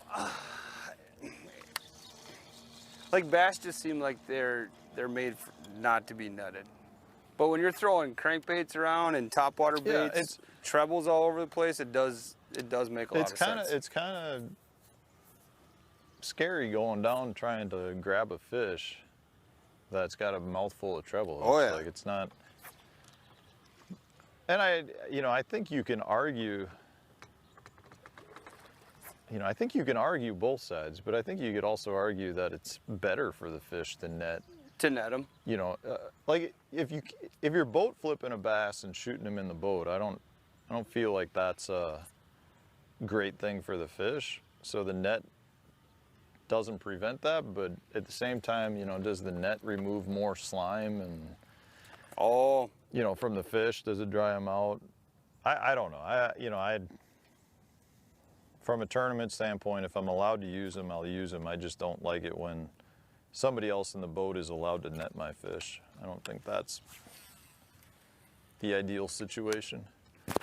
Like, if I were to make rules for tournaments, my whole thing would be, how do I make the playing field as level as possible? So, I would probably have big off-limit periods. I'm not going to sit here and say, like, you shouldn't be able to have whatever electronics that you want, but if it's something like nets, then you need the net yourself versus somebody else in the boat can net for you. Sounds like he's explaining a head-to-head event, doesn't it? Bring them back. Bring them back. It is. Might have to go fish a walleye one just to get it out of my system. Show those guys I can catch more than bass. Right. Well, there was a walleye guy that made the championship on Nick Shirts, Northwoods Ender. right? What's that? No, was it Nick Shirts? No, it was. Oh, he was in a walleye boat, wasn't he? God dang. Man, he was running right at you. He was. He was very much so. Kyle's listening. He'll remember who it was. You lost to Fredericks. Yeah, in the championship. Well, yeah, but Nick Schertz has won both. He's been in the bass and the walleye events. Like, that's pretty impressive. For sure. Yeah, that's bragging rights right there. He's a hammer of an angler, dude. He's part of the U.S. Ice Predator team, or the U.S. Ice Fishing team. It's I think if you're a good angler for one species, you probably can relate it over to other species as well. I think it's pretty rare to find somebody who's like just completely one-sided, because so much of it is about understanding forage species and fish movement. And you know, even though I don't fish professionally for walleye, I feel like I can tell you pretty good as to what they're doing on a certain given body of water. And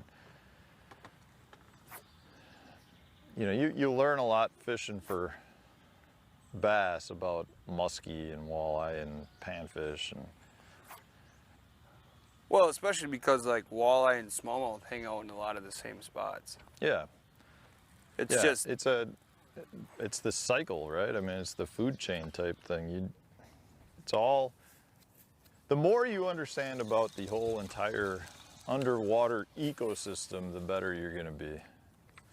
So even though I don't really care to fish for walleye, I still like the walleye itself. well, you just did a video on what you were talking about, your use of your electronics for muskies, right? Yeah. So is that something you target? Yeah, I do really like muskie fishing. That was when I was younger. I went through a phase of like, okay, I was all bass, and then when I was in my teens, it was all muskie. And then I switched back to bass in like college, but I've spent a lot of time muskie fishing. I love throwing a topwater for muskie. Like, that's an exciting bite, exciting minute of fight. I find for myself, I need to fish for other species. So bass fishing So that it doesn't, yeah, like that brings me back to my love of fishing, because there's so much stress around bass now that I just need to mix it up. Do you pan fish quite a bit? I do now with my little boys. Like, they love, I mean, we'll sit, my parents have a cabin up in Hayward, and we'll sit, you know, somewhere on that lake. We'll pull up and put the poles down and catch bluegill after bluegill after bluegill. And I mean, they just absolutely love it. Like, so Yeah. I do a lot more pan fishing now than I ever have done, but it's a pretty relaxing way to fish. I love that. All right, we're making a move. All right, well, on that note, we can, you got notification that we're ready for a little breaky break?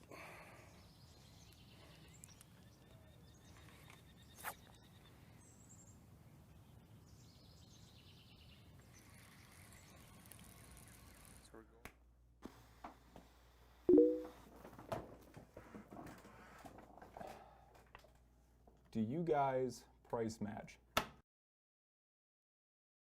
the love of God, that's like the 15th time today. Matt, I need your help. Matt, I really need you guys to actually like get on a video right now and tell everybody about our price matching, because this is like the 15th message I've gotten today about price matching. So please, for the love of God, make the video.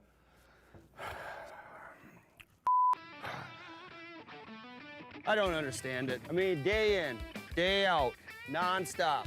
Phone calls, messages, Instagram messages, Facebook messages. Do you price match? Can you price match? These guys are having a sale. Those guys are having a sale. Price match this, price match that. We do price match here at The Real Shot. We will price match any of our competitors because we price match. I mean, we're talking price match. Seriously. All these amazing products and all you people care about is price match. We do price match, and that's all I'm gonna say. Get into The Real Shot, bring a competitor's ad, and we will price match. I'm out of here.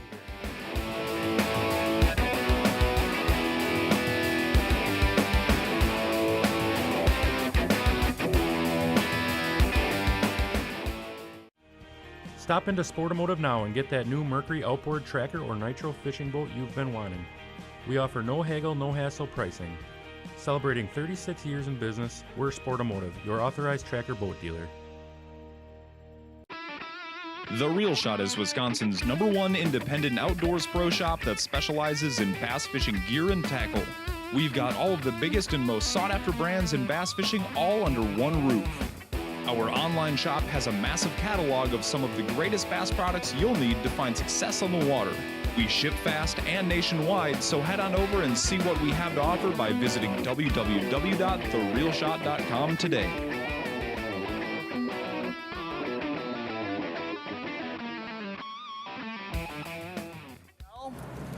Yeah, he's a YouTube guy that follows me a lot. He has a question. He says, and we'll ask it again. What about the fun fact, if you recall, Matt Stefan, what's your largest PB smallmouth and largemouth? Oh, he says, how about a fun fact? Something if you recall. Just a random fun fact or a fun fact on the PBs? Keep going. Ooh, there's some rocks. We got her. A couple more. A couple more. This is a random fun fact. Water's down. It's been that type of It's day. been that kind of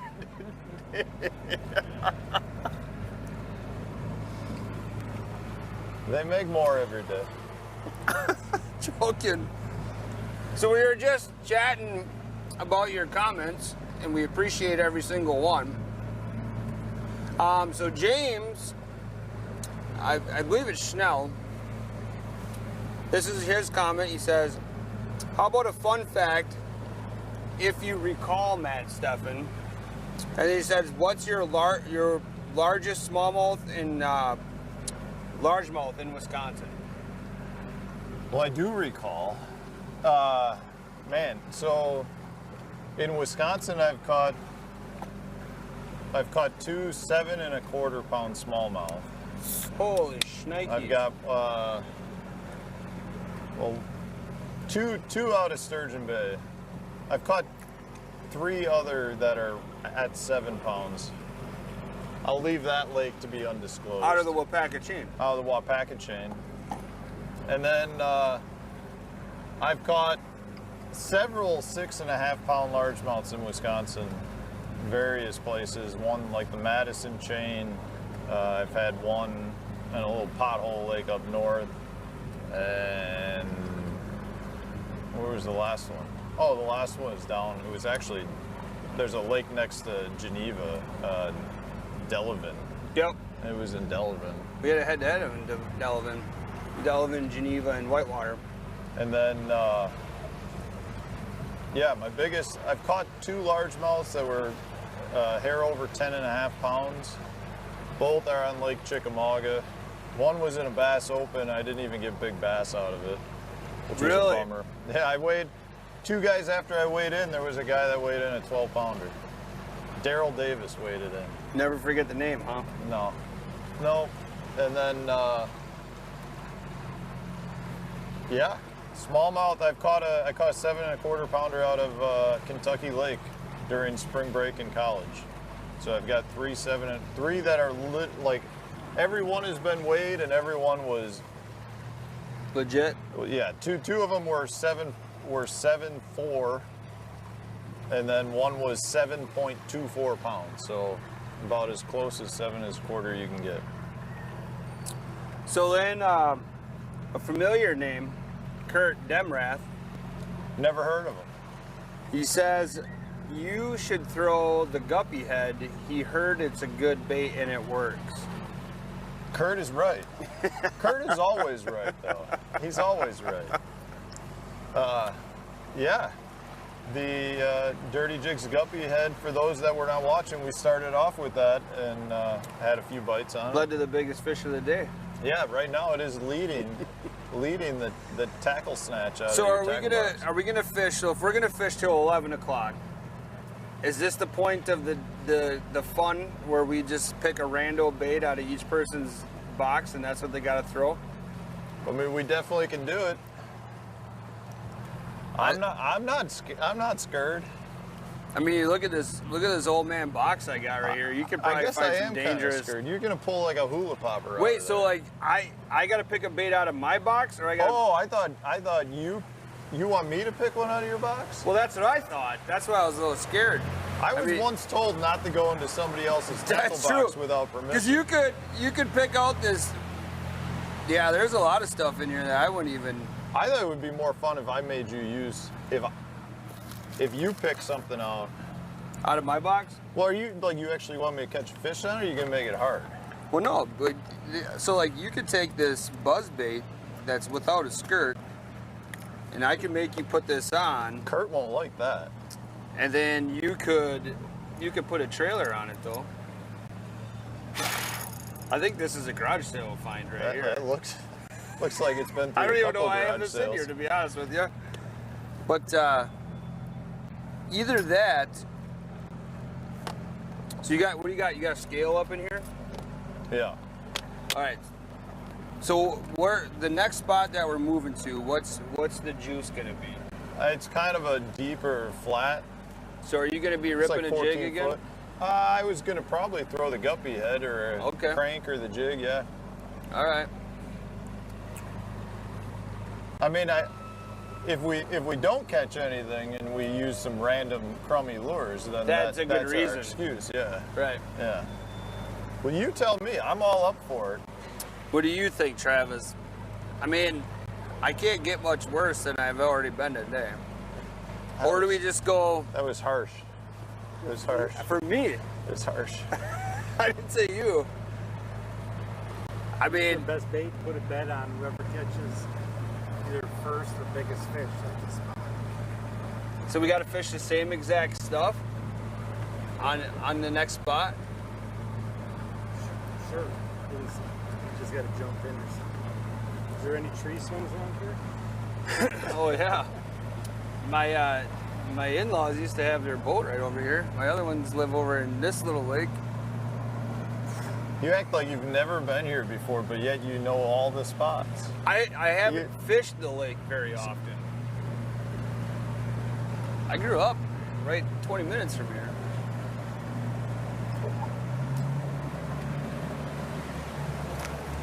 I say let's just try to locate the fish, And catch them. and then we'll catch them. That's the whole point of this. All right. I do want to throw this. What, is the sun high enough? Can we go docking yet? Can we spend a half an hour docking? Yeah, but let's do this first, then we'll move in and hit this. The stretch of docks is good too. All right. I don't know if you know this, Matt Stefan, but I am the president of Dock Dingers United. You are? Yep. You like to ring the dinner bell, huh? Yep. You're one of those guys that likes to let them know you're coming. Yes. So a couple of buddies of mine that work all at the Reel Shot, we were fishing Shawano one day, That's a good dock dinger lake. and we kept dinging docks. And so we called ourselves the Dock Dingers United. And so we sit on top of the board. Now, I can also tell you that when fishing with Kyle Carpenter docking, Yeah, he's a pretty good dinger. we both dinged a couple docks, but still caught bass after we dinged the dock. I think there's a little bit of a theory. You could make a case that sometimes they like that little bit of a ding. I So- mean, if Are you got- against bananas in the boat as well? Are you that superstitious? No, I'm not. I like to eat a banana once in a while in the boat. I agree. That sounds really bad. Andy Cleveland is 100% against bananas in the boat. I'm not, no, I do have a sword. I'm not real superstitious, but I do carry a sword with me. That's been with me for years. But that's for pirates. You run into a lot of those You'd be surprised. out on your adventures You're over gonna here? tell me you've never seen a pontoon boat with a pirate flag going? I haven't. Yeah. There's a few out here, I'm sure. Pool 2, there's a big pirate. A pirate ship on Pool 2? That's what I'm telling you. You gotta be ready if they come after you.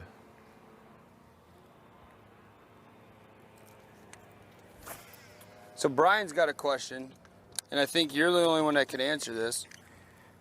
What is the best launch on the chain for a larger walleye boat, and are there any areas to watch out for? Well, we just showed you there was one area. Yeah, there's a lot of shallow gravel bars. The only real good, well, I won't even say real good, but Taylor Lake Boat Launch is the only real decent launch. Other than that, there's just one other tiny little launch. What's It used to say walleye in here. I've seen the size limit's 18 inches. There's a few in here. The population isn't real good, but there's a few in here.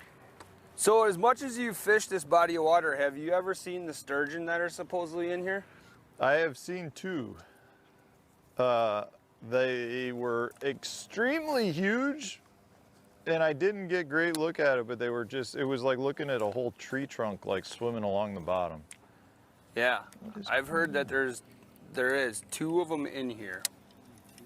Yep, just 2.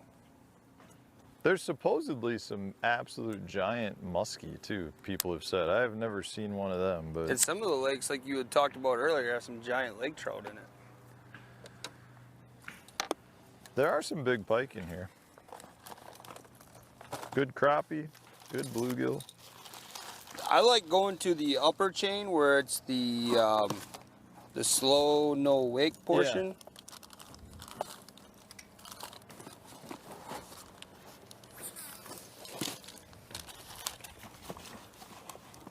I know we haven't shown it today, but this place is generally a very fun place to fish. The thing is, you just need a lot of boat traffic to get the fish biting. And we're out on a Wednesday, so it just hasn't happened yet. God, I can't wait to show everybody how good at dock dinging I am. I like dock I'm dinging. excited to hear the dock dinging. I like fishing docks. Some Jason over there on top of the Yeah. wall. A couple times.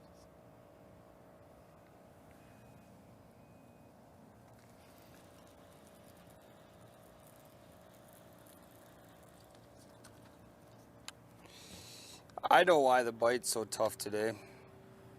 The fish are hung over after the Bucks win. Ah, So we're supposed to talk about that a lot because Travis hasn't watched the whole game yet. But I can't really do that because Matt didn't watch any of the game. no, we can talk about it. He's a Chicago Bulls fan for those who are.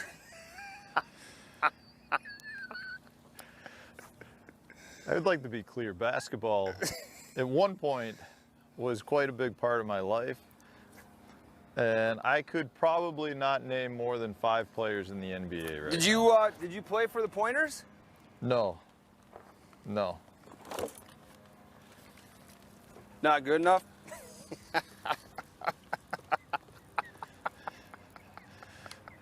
Probably, yeah. I'm not afraid to admit that. What do we got rising right now? I don't know. Should I get my topwater bait out? Well, there's no carp in here. There's fish coming All up. right, I'm ready, baby. I'm ready to go ding some docks. I had to tie on a dirty bait.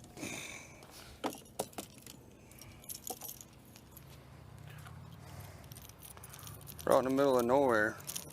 So you can cast all over here. We're on like the middle of a saddle. You can see the sand over yonder.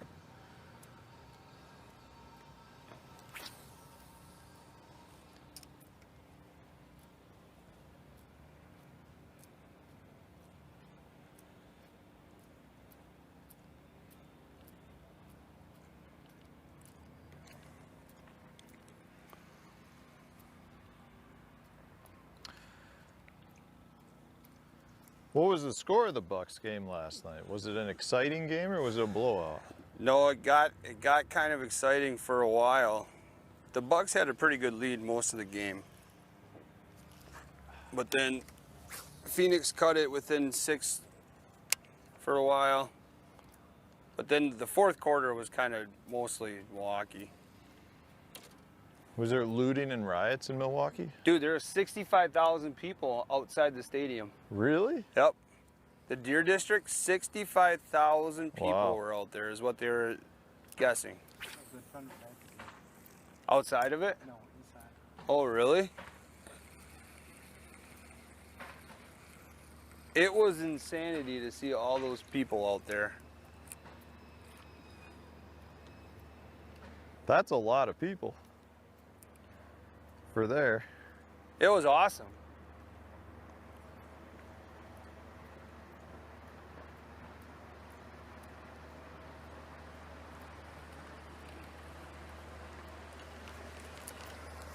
They're waving at us, Travis. Put them on camera. Get some local friendlies on camera. The Veterans Home of King. Yeah, they do have Stevie Free. So Matt, I know that you are an affiliate for The Real Shot, and you talk about, you know, your affiliation quite often during your videos. Do you want to let everybody know about your code that they could use if they're interested? Yeah. Yeah, guys, I do have an affiliate deal with The Real Shot. So if you're looking for some tackle or some outdoor gear, Maybe head like on- the Matt Stefan Guppy Head? like the Matt Stefan Dirty Jigs Guppy Head, head on over to The Real Shot. You can buy online there, and if you do end up purchasing something, if you use the discount code STEFAN10, STEFAN 10, you get 10% off your order. Help support the fishing career of the one and only. Maybe I can go get some fishing lessons to catch a few extra fish. But yeah, no, if you're, you know, they got a lot of stuff right now that other tackle shops don't have in stock. And at the same time, prices are really good, and you get to support a local tackle shop here in Wisconsin that supports tournament fishing like no other tackle shop really around. I mean, it's really one of the best things going, in my opinion. I mean, you guys over there are absolutely supportive about the industry, you know, and that bass, walleye, I mean, everything. You guys have done a couple of salmon things out on Lake Michigan. I mean, Well, with The Real Shot Sheboygan being tied to Russell over there, he's probably one of the best salmon anglers there are, you know. And it kind of like what Matt was talking about as far as product availability, things are slowly becoming more readily available. I know the website looks scarce at times, but I can guarantee you that they are doing everything they possibly can to get product in and get it available for the consumers. So we do appreciate everybody's patience with that.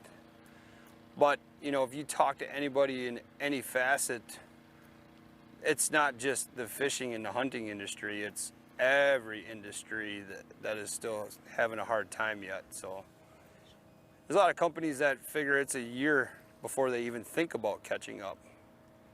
It's just a constant back order for them. So, but yeah, it's Stefan 10. Help support Matt, help support therealshot.com.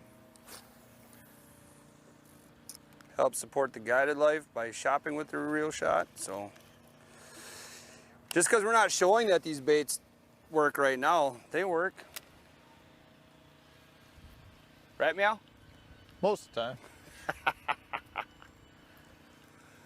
No, it's almost become like a game, trying to find baits that you need now, because you can't, there's like not one source that has everything at the moment. I just feel like it's, you know, you find one thing here, you find one thing there, and you know, if there is an item that you're looking for, I would definitely check out The Real Shot, because they do have a lot of things that you can't get in other places. What do I want to throw? We're gonna jig it again. Got a big pot of bait fish over here.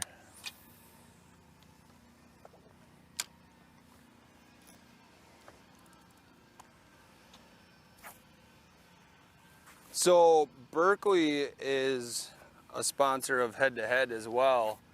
And I've had the good fortune to talking to a couple of the scientists over there at Berkeley.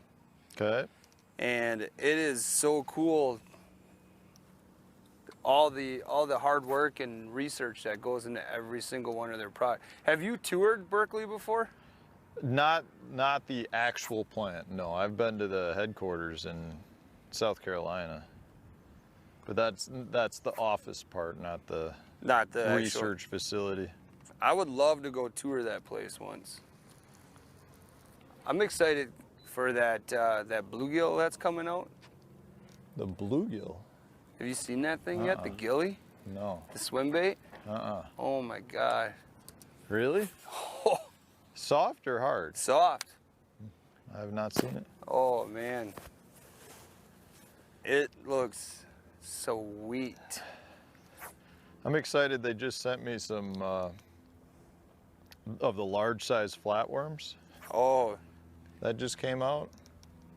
And they're still, I mean, you know, they're bigger, but they're still not that much bigger. So I think it'll be, it wouldn't surprise me if that overtakes the regular size flatworm. I just can't believe how hot that bait is. Smallmouth candy.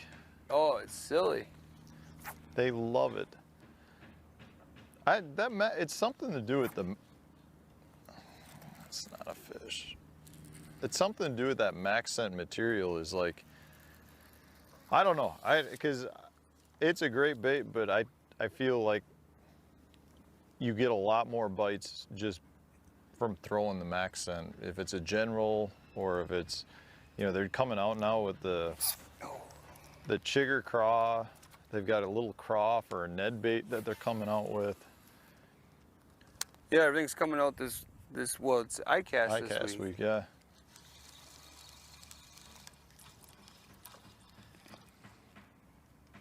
You ever gone to that? Yeah, I have. I did not go this year. This year, leaving for New York this weekend, I just wasn't going to work out real good. And I've got some family coming into town tonight. Oh, just getting tapped. So, no, I didn't. It's a good place to go, though, in terms of seeing the new product coming out and getting to spend time with sponsors. And there's one. Dude. Oh, this could be the... Oh, first 2-pounder. This could be the bait out of the box. Get out, get out. Nice. Nice job, dude. Kurt, that was on the Luke Clausen casting jig for you. Right where you wanted to be, in the nose. That's a nice, healthy Wapaka bass. Not a giant, but we have not shown it today, but there are a ton of fish in there that size. And it's not unusual to come out here and catch 25, 30 fish in a few hours of fishing when it's good. Things are not on right now by It was a little bit of a cold front this morning. I'm telling you, this is a lake the sun makes a huge difference. We'll float up here and fish some of these docks here in a little bit, let that sun beat on them a little more. And yeah, there's definitely a lot of activity out here, though. I mean, you can see there's whatever. a lot of bait right here. I was seeing them on the graph. It's got to be a ton of bluegills. My Cinco's just getting smoked every time.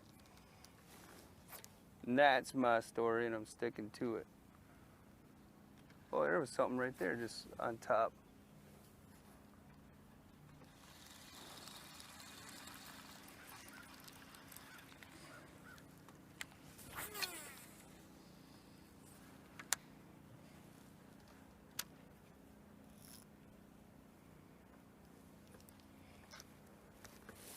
See if anybody else is chiming in.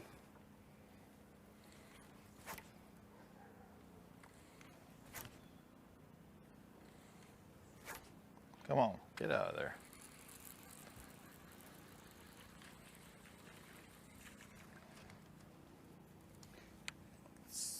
Can't connect right now. The joys. Here we go.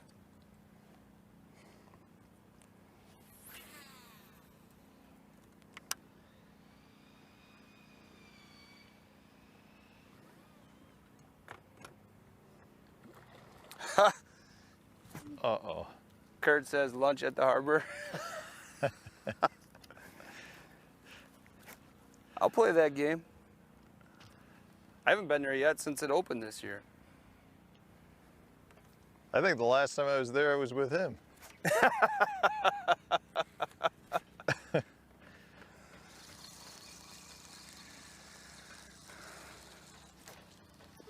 So I knew who Kurt was before I knew who Kurt was. When I moved to the New London area, Kurt was actually working at an archery shop there. Okay. And I got talking to him. He actually sold one of my former girlfriends her first bull. And he was really great. Took care of everything she needed, got her shooting well, everything like that. But yeah, then it was shortly after I started working at the Reel Shot that I realized who Kurt really was. Like, oh. So that must have been when he was just kind of getting started. Yeah, I mean, they're Dirty Jigs a few years ago was not the Dirty Jigs they are now. I mean, they're growing immensely. And that just goes back to the product. You make a good product and, you know, people will buy it. But it's always amazing to me because I actually think the following is bigger down south. Really? Than it is in this area? Yeah. Yeah, you go like to Alabama or someplace like that, and that's what, I mean, it's Dirty Jigs country. It's everywhere you look. It's taken longer to kind of come back up to our region. And some of that might be because there's more regional choices, I feel like, for some of the, you know, the stuff that Kurt, I think, started with Dirty Jigs, like the swim jig is kind of, you know, one of their mainstays. But, you know, if you're in Wisconsin, you've got a lot of choices. You've got, you know, Bravarni Baits is a real good swim jig that was made. You know, Super K's now got, you know, they're kind of out there. There's just a bunch. Lethal Weapon over on, you know, La Crosse. So I think there was more competition potentially up here, and that's why it didn't pop up maybe as much. But well, and I mean, bass fishing at the time was way more popular down south anyways. yeah.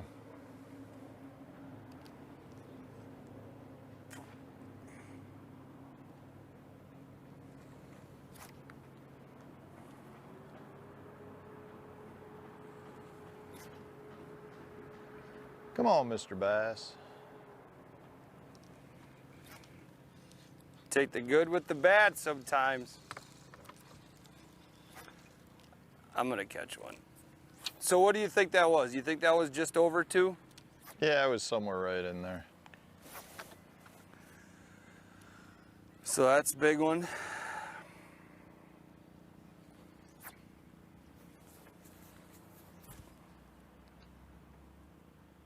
They're definitely coming up and slurping around us because I've seen one there was another one over here.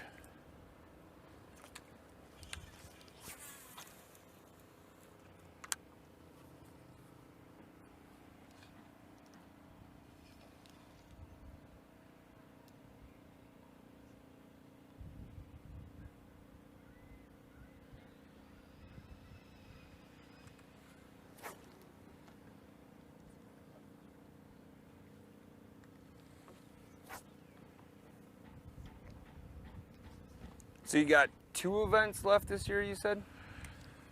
Hopefully. We got St. Lawrence starting, it's next week, and then assuming I have a good tournament there, the championship will be middle August in La Crosse.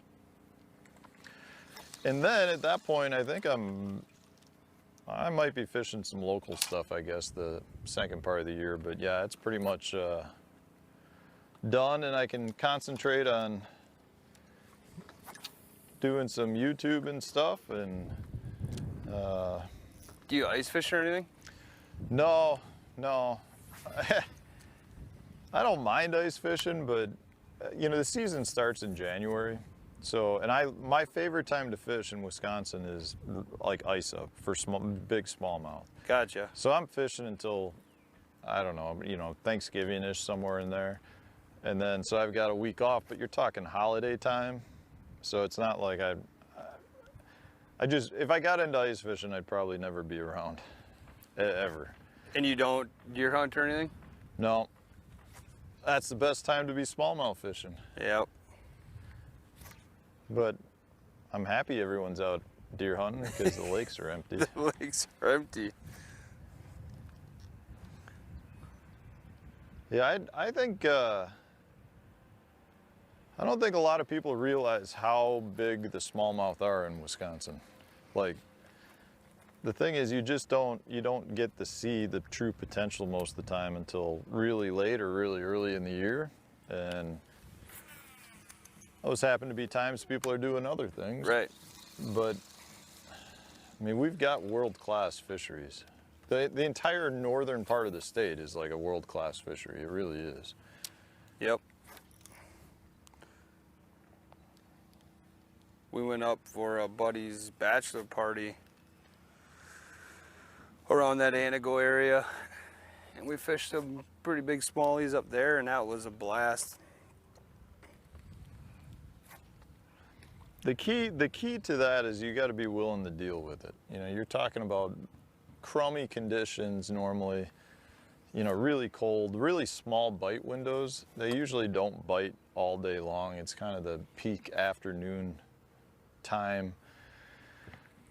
And a lot of times it's just, you know, you can't even force them to bite if you're talking real late season. So, Well, you know, but you the thing can is when you get on them, it could be silly, right? well, there's when you get on them, if you know, there's times you make the same cast 10 casts in a row and catch 10 fish. Because once you trigger one to go, you usually get the pod that they're with to bite at that point. So you can catch multiple. But the best part about it is once you found a spot, that spot is probably like a wintering spot Year after year. year after year after year. So, you know, you put a lot of time in and a lot of effort in to find something. And when you find it, it really pays off. So then, like, for you, is your go-to that time of year a swim bait, or do you slow down and tube fish? It's a little bit of everything. I mean, you know, I'll throw a jig, I'll throw a swim bait, I'll throw an Alabama rig, jigging spoons. I mean, it's more about finding Right. where they're at, and once you find them, you can catch them on a decent number of baits.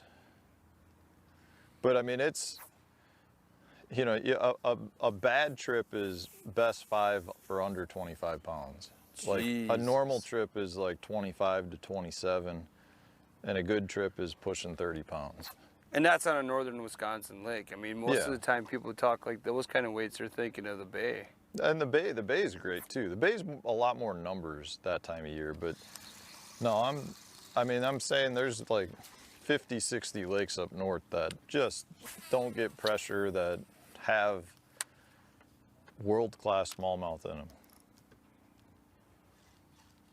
Like I personally think we're gonna have a state record broken sometime here, not in the next too long a future. From a lake up north? Well, I mean, the bay for sure is a good potential, but yeah, it wouldn't surprise me if a lake up north pumps one out. I mean, I know of a handful of 8-pounders that have been caught, not on the bay, in lakes, so. And it just seems like the size continues to get better.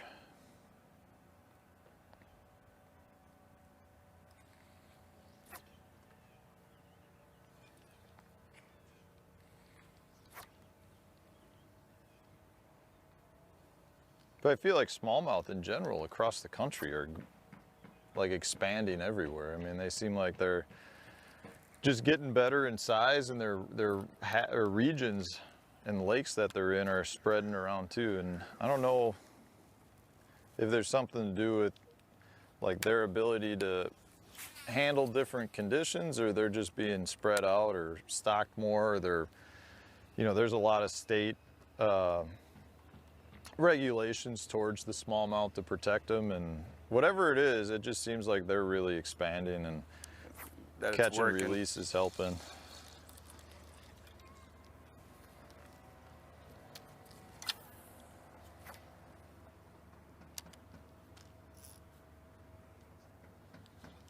So if you were gonna fish the chain on a Saturday or a Sunday or even a Friday, Matt, Yep. are you doing anything a whole lot different than what we started with today?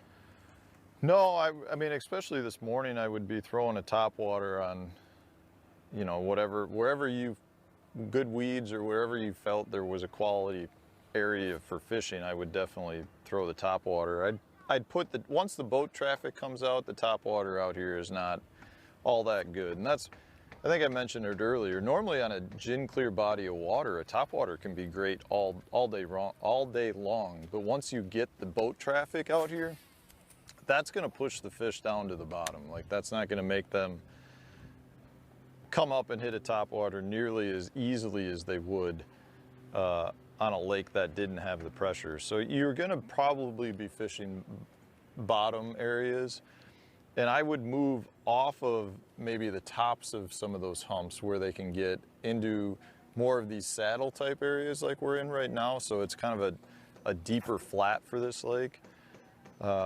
You know, you've got your weed growth they can sit in. They're not worried about the boats over the top because there's 10 to 14 foot of water over them. And it just seems like they're more comfortable there. Other than that, you're talking about getting onto break lines, you know, and you're going to be fishing deeper breaks. And a lot of times what you'll see with the boat traffic, and this lake's got steep breaks. So, you know, you're talking about, you go from 8 foot of water to 30 foot of water in the matter of, you know, 20 feet. Mm-hmm. But what you'll see, and this is one thing that you always want to pay attention to, especially on a lake that is as pressured as this, is when you don't have the boat traffic. So like midweek, a lot of times the bites will come at the top. So they're on the top of the break. Once the boats come out, they've slid that 15 or 20 feet off to the bottom of the break. So, you know, the fish they don't need to move far, but they've gone from being an 8 foot down into, you know, 20 plus foot of water. And that's just about having that security of the water separating them from the boats above them that are running around. So it's small changes like that you want to recognize. So if you were getting bit on the tops of that break, you might want to start working, and you stop getting bit, work your bait now down into the bottom of that trough, because that's a lot of times where that fish is going to be.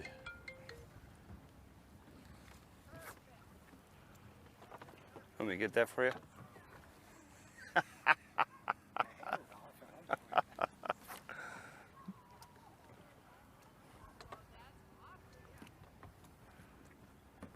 You want to try some docks? Sure, let's try it.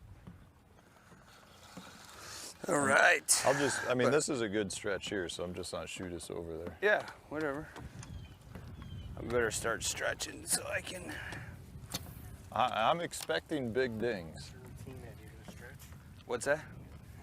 Yeah, so we're gonna. That's about that. There you go. All right, I'm ready to throw a couple of baits off some pontoons to show people what's up.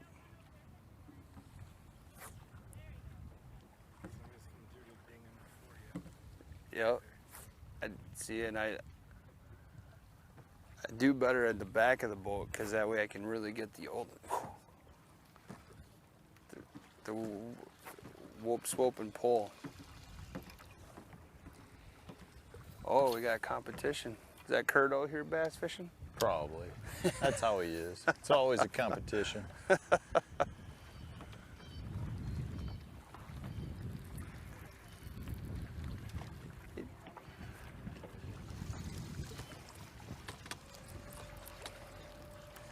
This is my favorite part, is when you get in the boat with somebody that can fish a dock well, and just, it's kind of an awe moment. See, I was gonna say you can fish the dock and I'll fish the break line. Oh, I can. That gives you a little advantage. All right. Cause you're. But I'm fine. I'm fine fishing the dock. I can fish the docks. I don't care.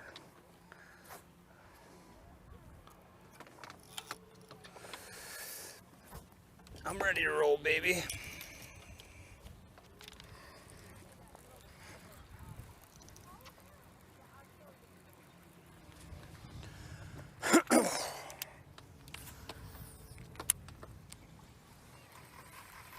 The rule is you always got to get that first cast out of the way. Put this Matt Stefan's 86. What are you throwing under there? A dirty. I think it's a 3/4. No, I don't know. Here, dirty. What jig is this? All right, ready?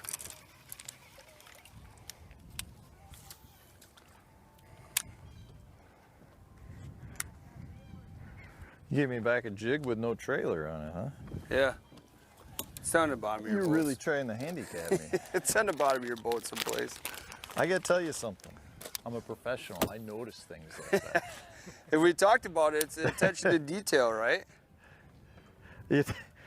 Boy, that jig looks a little thin.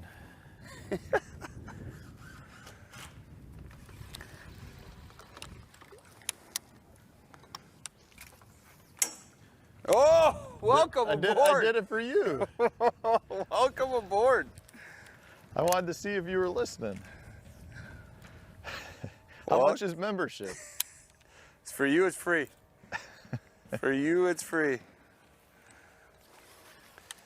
gotta get way underneath there. Oh, there we go.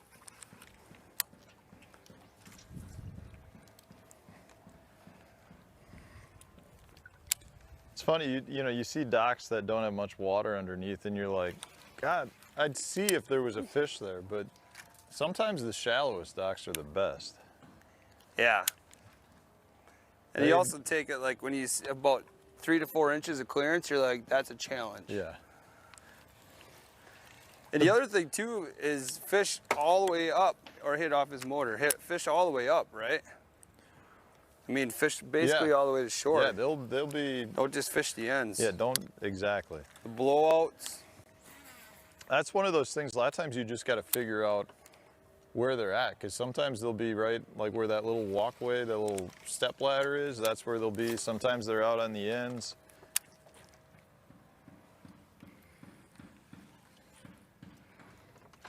I feel like this is one thing that the Wisconsin anglers have down is, the docks up, it's a huge part of Wisconsin fishing. Like Do you not do it as much when you're on? No, the docks are just different, I feel like. The fish aren't. Are they a lot bigger down south? Well, you just have a lot of different variables. Like some of them are just straight floating docks. A lot of them are over like 60, 70 feet of water, which can be good if you're Get fishing underneath spotted there. bass, but it's not necessarily what you're always looking for.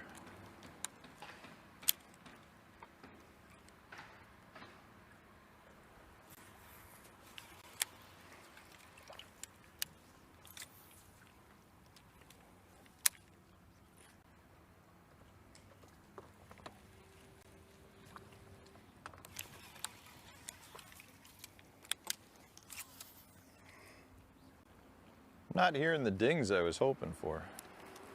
You're getting lucky so far. There's a nice little hole right here. I've watched a lot of Matt Stefan YouTube videos on how to skip docks. I may have one or two on that. I love skipping. I love dock fishing. Like,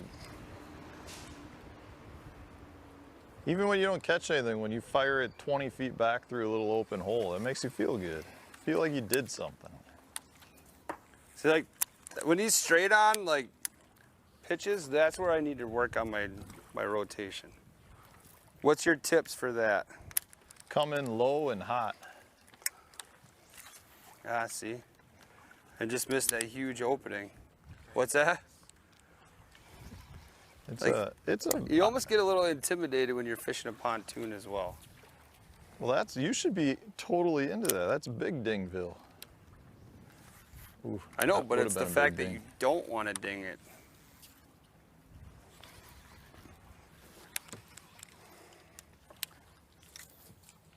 Ah, see, I didn't commit to that one. That was online.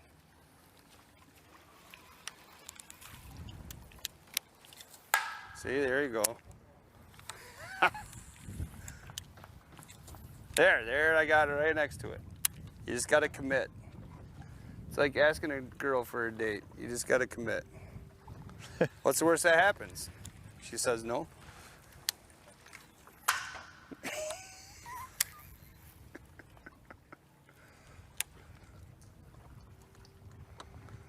I will say one of the keys with fishing clear water anywhere you go, I think, is longer casts. The longer you can cast, the better. You know, whether that's on a flat or whether that's, you know, flipping docks. If you feel comfortable being 30 feet away from a dock, do it. If you can do it at 50 feet, do it. It doesn't hurt to have that extra distance. That's why you're president. That was a good one. That was just frustration at this point. Like, He just cracked a pontoon float. I've never seen that done. it's a first for a lot of things today, Matt. Oh, did you? That's why I was pissed, because I heard you crunch my water.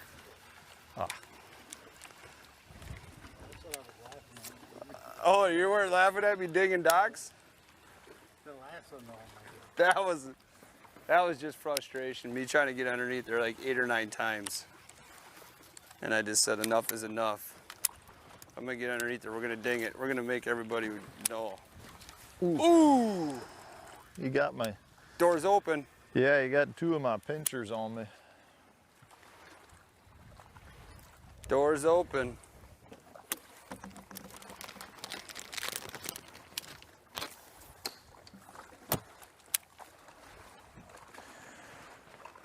Probably should have done this all day.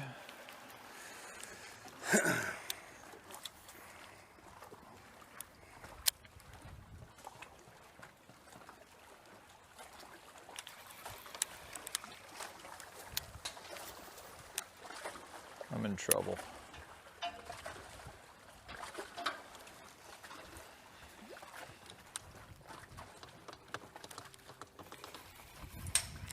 Double dink, did you see that? Double dink. It's like, you would know, you're a Chicago Bears fan. The double doink. Oh.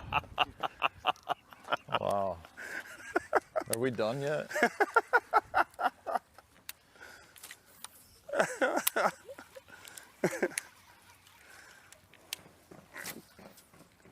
Here we go. Come on.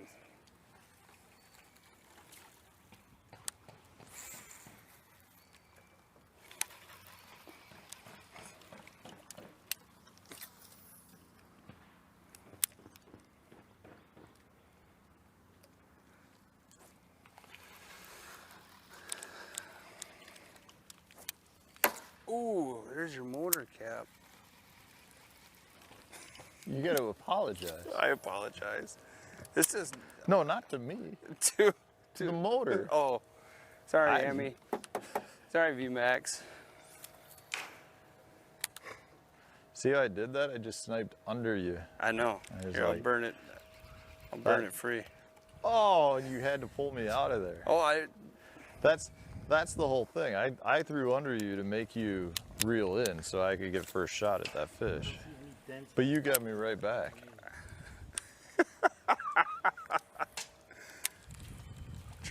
Travis is calling us out. Yeah. Ding. Wouldn't it? When are their shirts coming out? I have to double check with our order. I mean, as Gerald Swindell would say, if you're not dinging dogs, you're not fishing it right. Hey, they say if you don't get stuck, you're not fishing close enough to the cover. Right? I agree with that. Like, Yeah. There's nothing worse than like when you're on a good line and then you just freaking mess up. the whole key to skipping is to not think about, like, Just gotta aim. if you're just out here doing it for fun, You get it Don't in hit there your- every time. If you feel like you got to do it and you're under pressure, you never do it. So that's what I'm saying. Like trying to skip with the camera in the boat. It goes right back to your social media post. Do you really care what the responses are? There's probably billions of people that can skip better than this. It's the ability to make fun of yourself while you're doing it. If you're not having fun, you shouldn't be out here doing it. You're not digging docks. You're not right. If you're not digging docks or getting backlashes, you're not trying hard enough. Right. Is really what it is. See now, look at this guy. All these big old wires. I knew I could get underneath that one.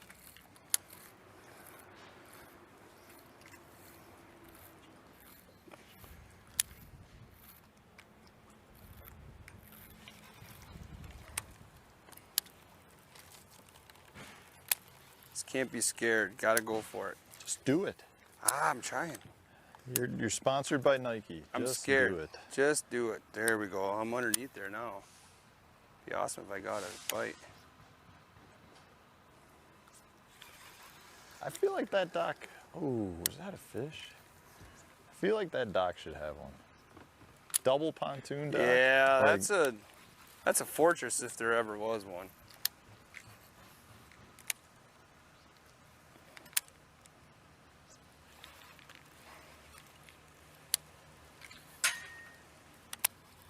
There you go, woke him up.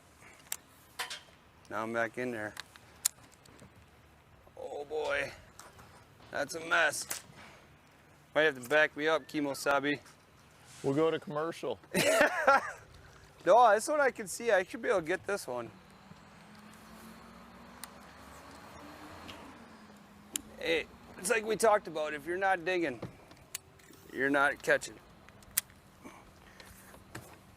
It's just breaking rod tips is the fun part.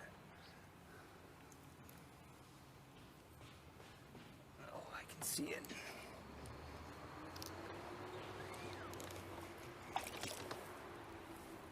You gotta try the Kyle Carpenter trick of getting your bait out.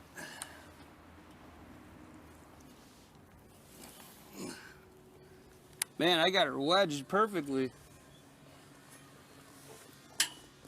All right, boat's moving away. I'm gonna fall in. Do you need me to do something? Yeah, I'm good. We're good.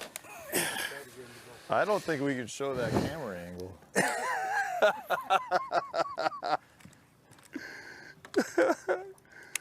Is there a rating?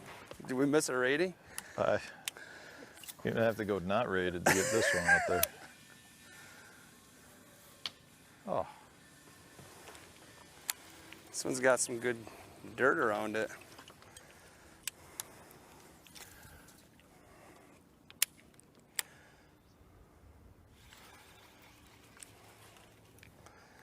So if you want to come out to the Wapaka chain and catch high pressured bass, do not have the mats in your boat, is what we're getting out of this story.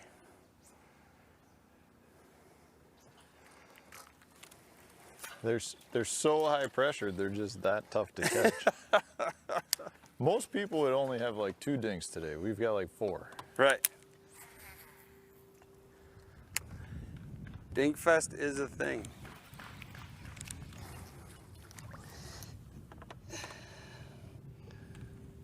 Here you go, here comes the comments.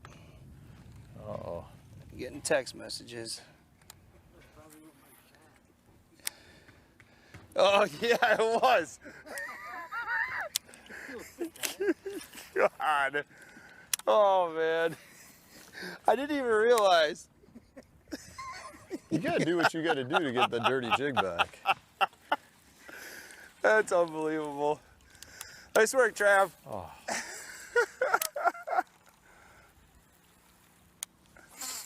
Oh, I just missed one.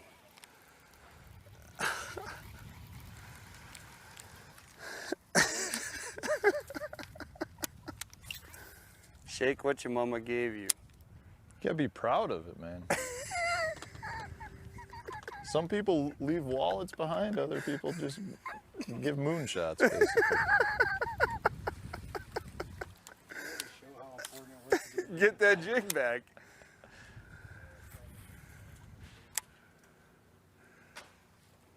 That's what I'm gonna do in a couple weeks, roof my house.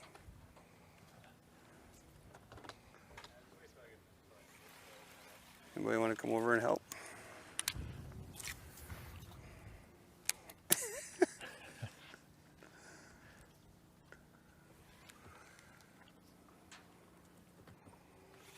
That is not fun work.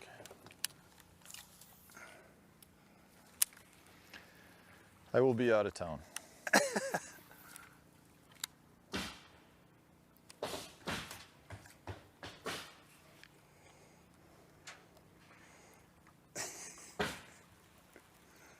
I will unfortunately be out of town, he says.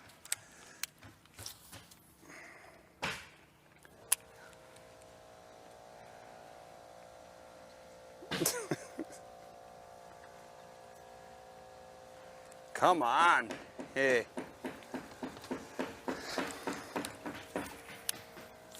Not hearing much dock dinging. I'm in a zone.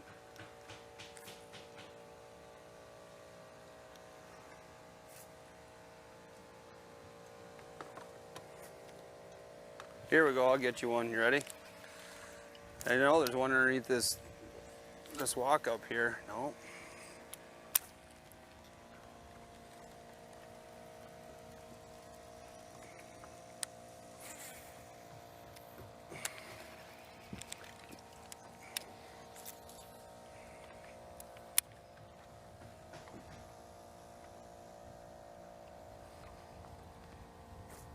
Come on, fish.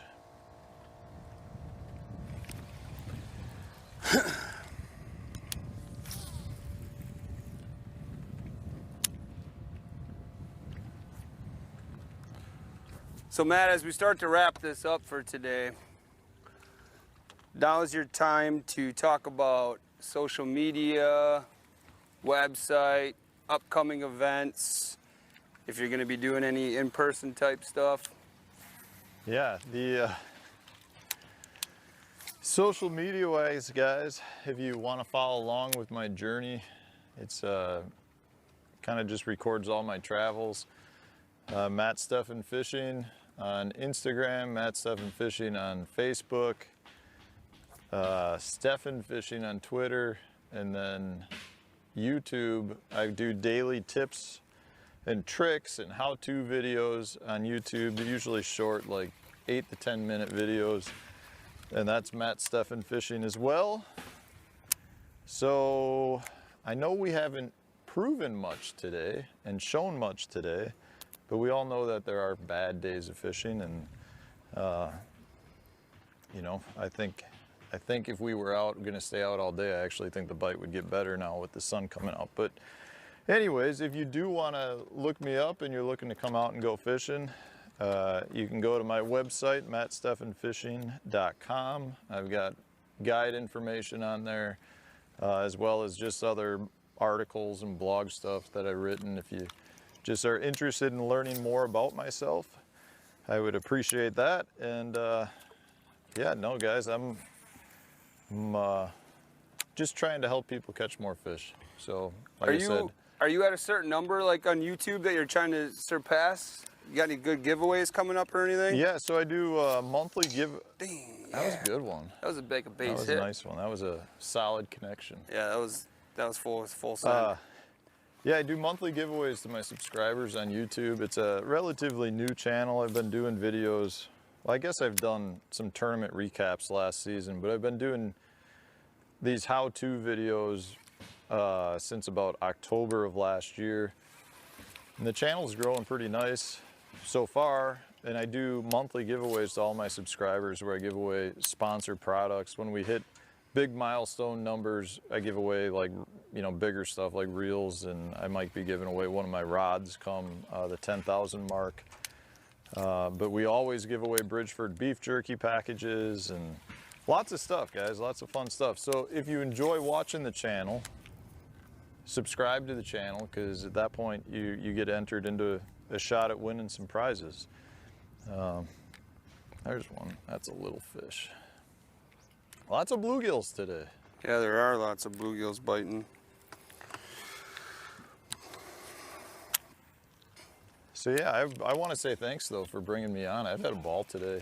I know the fishing hasn't been good, so I feel kind of bummed out about that, but just to get out and enjoy a nice day on the Wapaka chain before all the boating pressure does come out is always a fun thing. And these are the leisurely type days that I enjoy in between tournaments that just reminds you why we're all out fishing, right? Yep, it is exactly why. And I mean, I like it for the education part. I mean, you taught me today, even though I didn't catch anything on it, but you taught me about the jigging process out deeper, ripping a jig, and you know, I find that's something you could add to your arsenal. Ooh. And just finding out more about the many different anglers and guides and everything that we get to go out with is a lot of fun. Kind of what makes you guys tick, how you got to where you're at. That's what I like about it all. Yeah, the one thing that holds true, I feel like, everywhere I go in the country, when it comes to fishing, whether it's guiding or whether it's tournaments or just doing events, we're all there for one reason. We all love the sport of fishing. Right. So it's really hard to not hang out with good people and enjoy the day when you have something in common to begin with. So, you know, it's fishing's not always about catching. It really isn't. Like, that's one of the things that I try to stress to my kids all the time, that, you know, sometimes you break a jig off on a zebra mussel or something like that happens, and it's okay. They make more.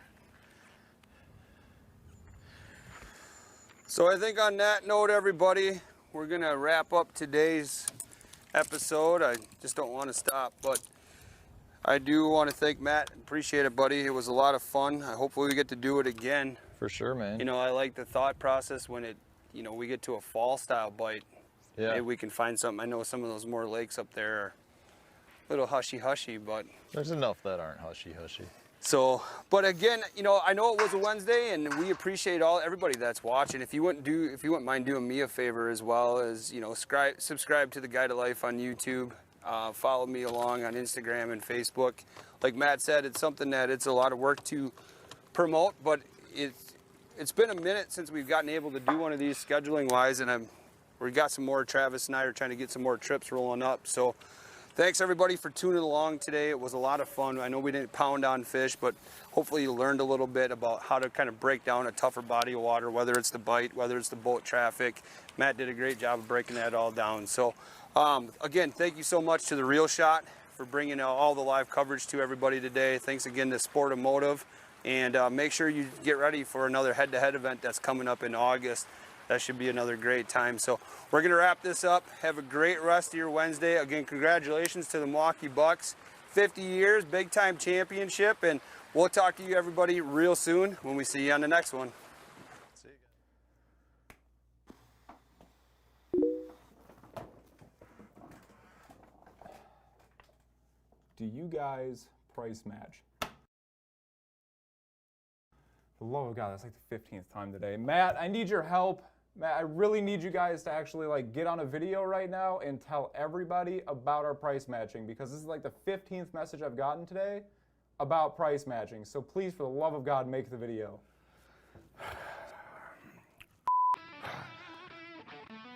I don't understand it. I mean, day in, day out, nonstop. Phone calls, messages, Instagram messages, Facebook messages. Do you price match? Can you price match? These guys are having a sale. Those guys are having a sale. Price match this, price match that. We do price match here at The Real Shot. We will price match any of our competitors because we price match. I mean, we're talking price match. Seriously. All these amazing products and all you people care about is price match. We do price match, and that's all I'm gonna say. Get into The Real Shot, bring a competitor's ad, and we will price match. I'm out of here.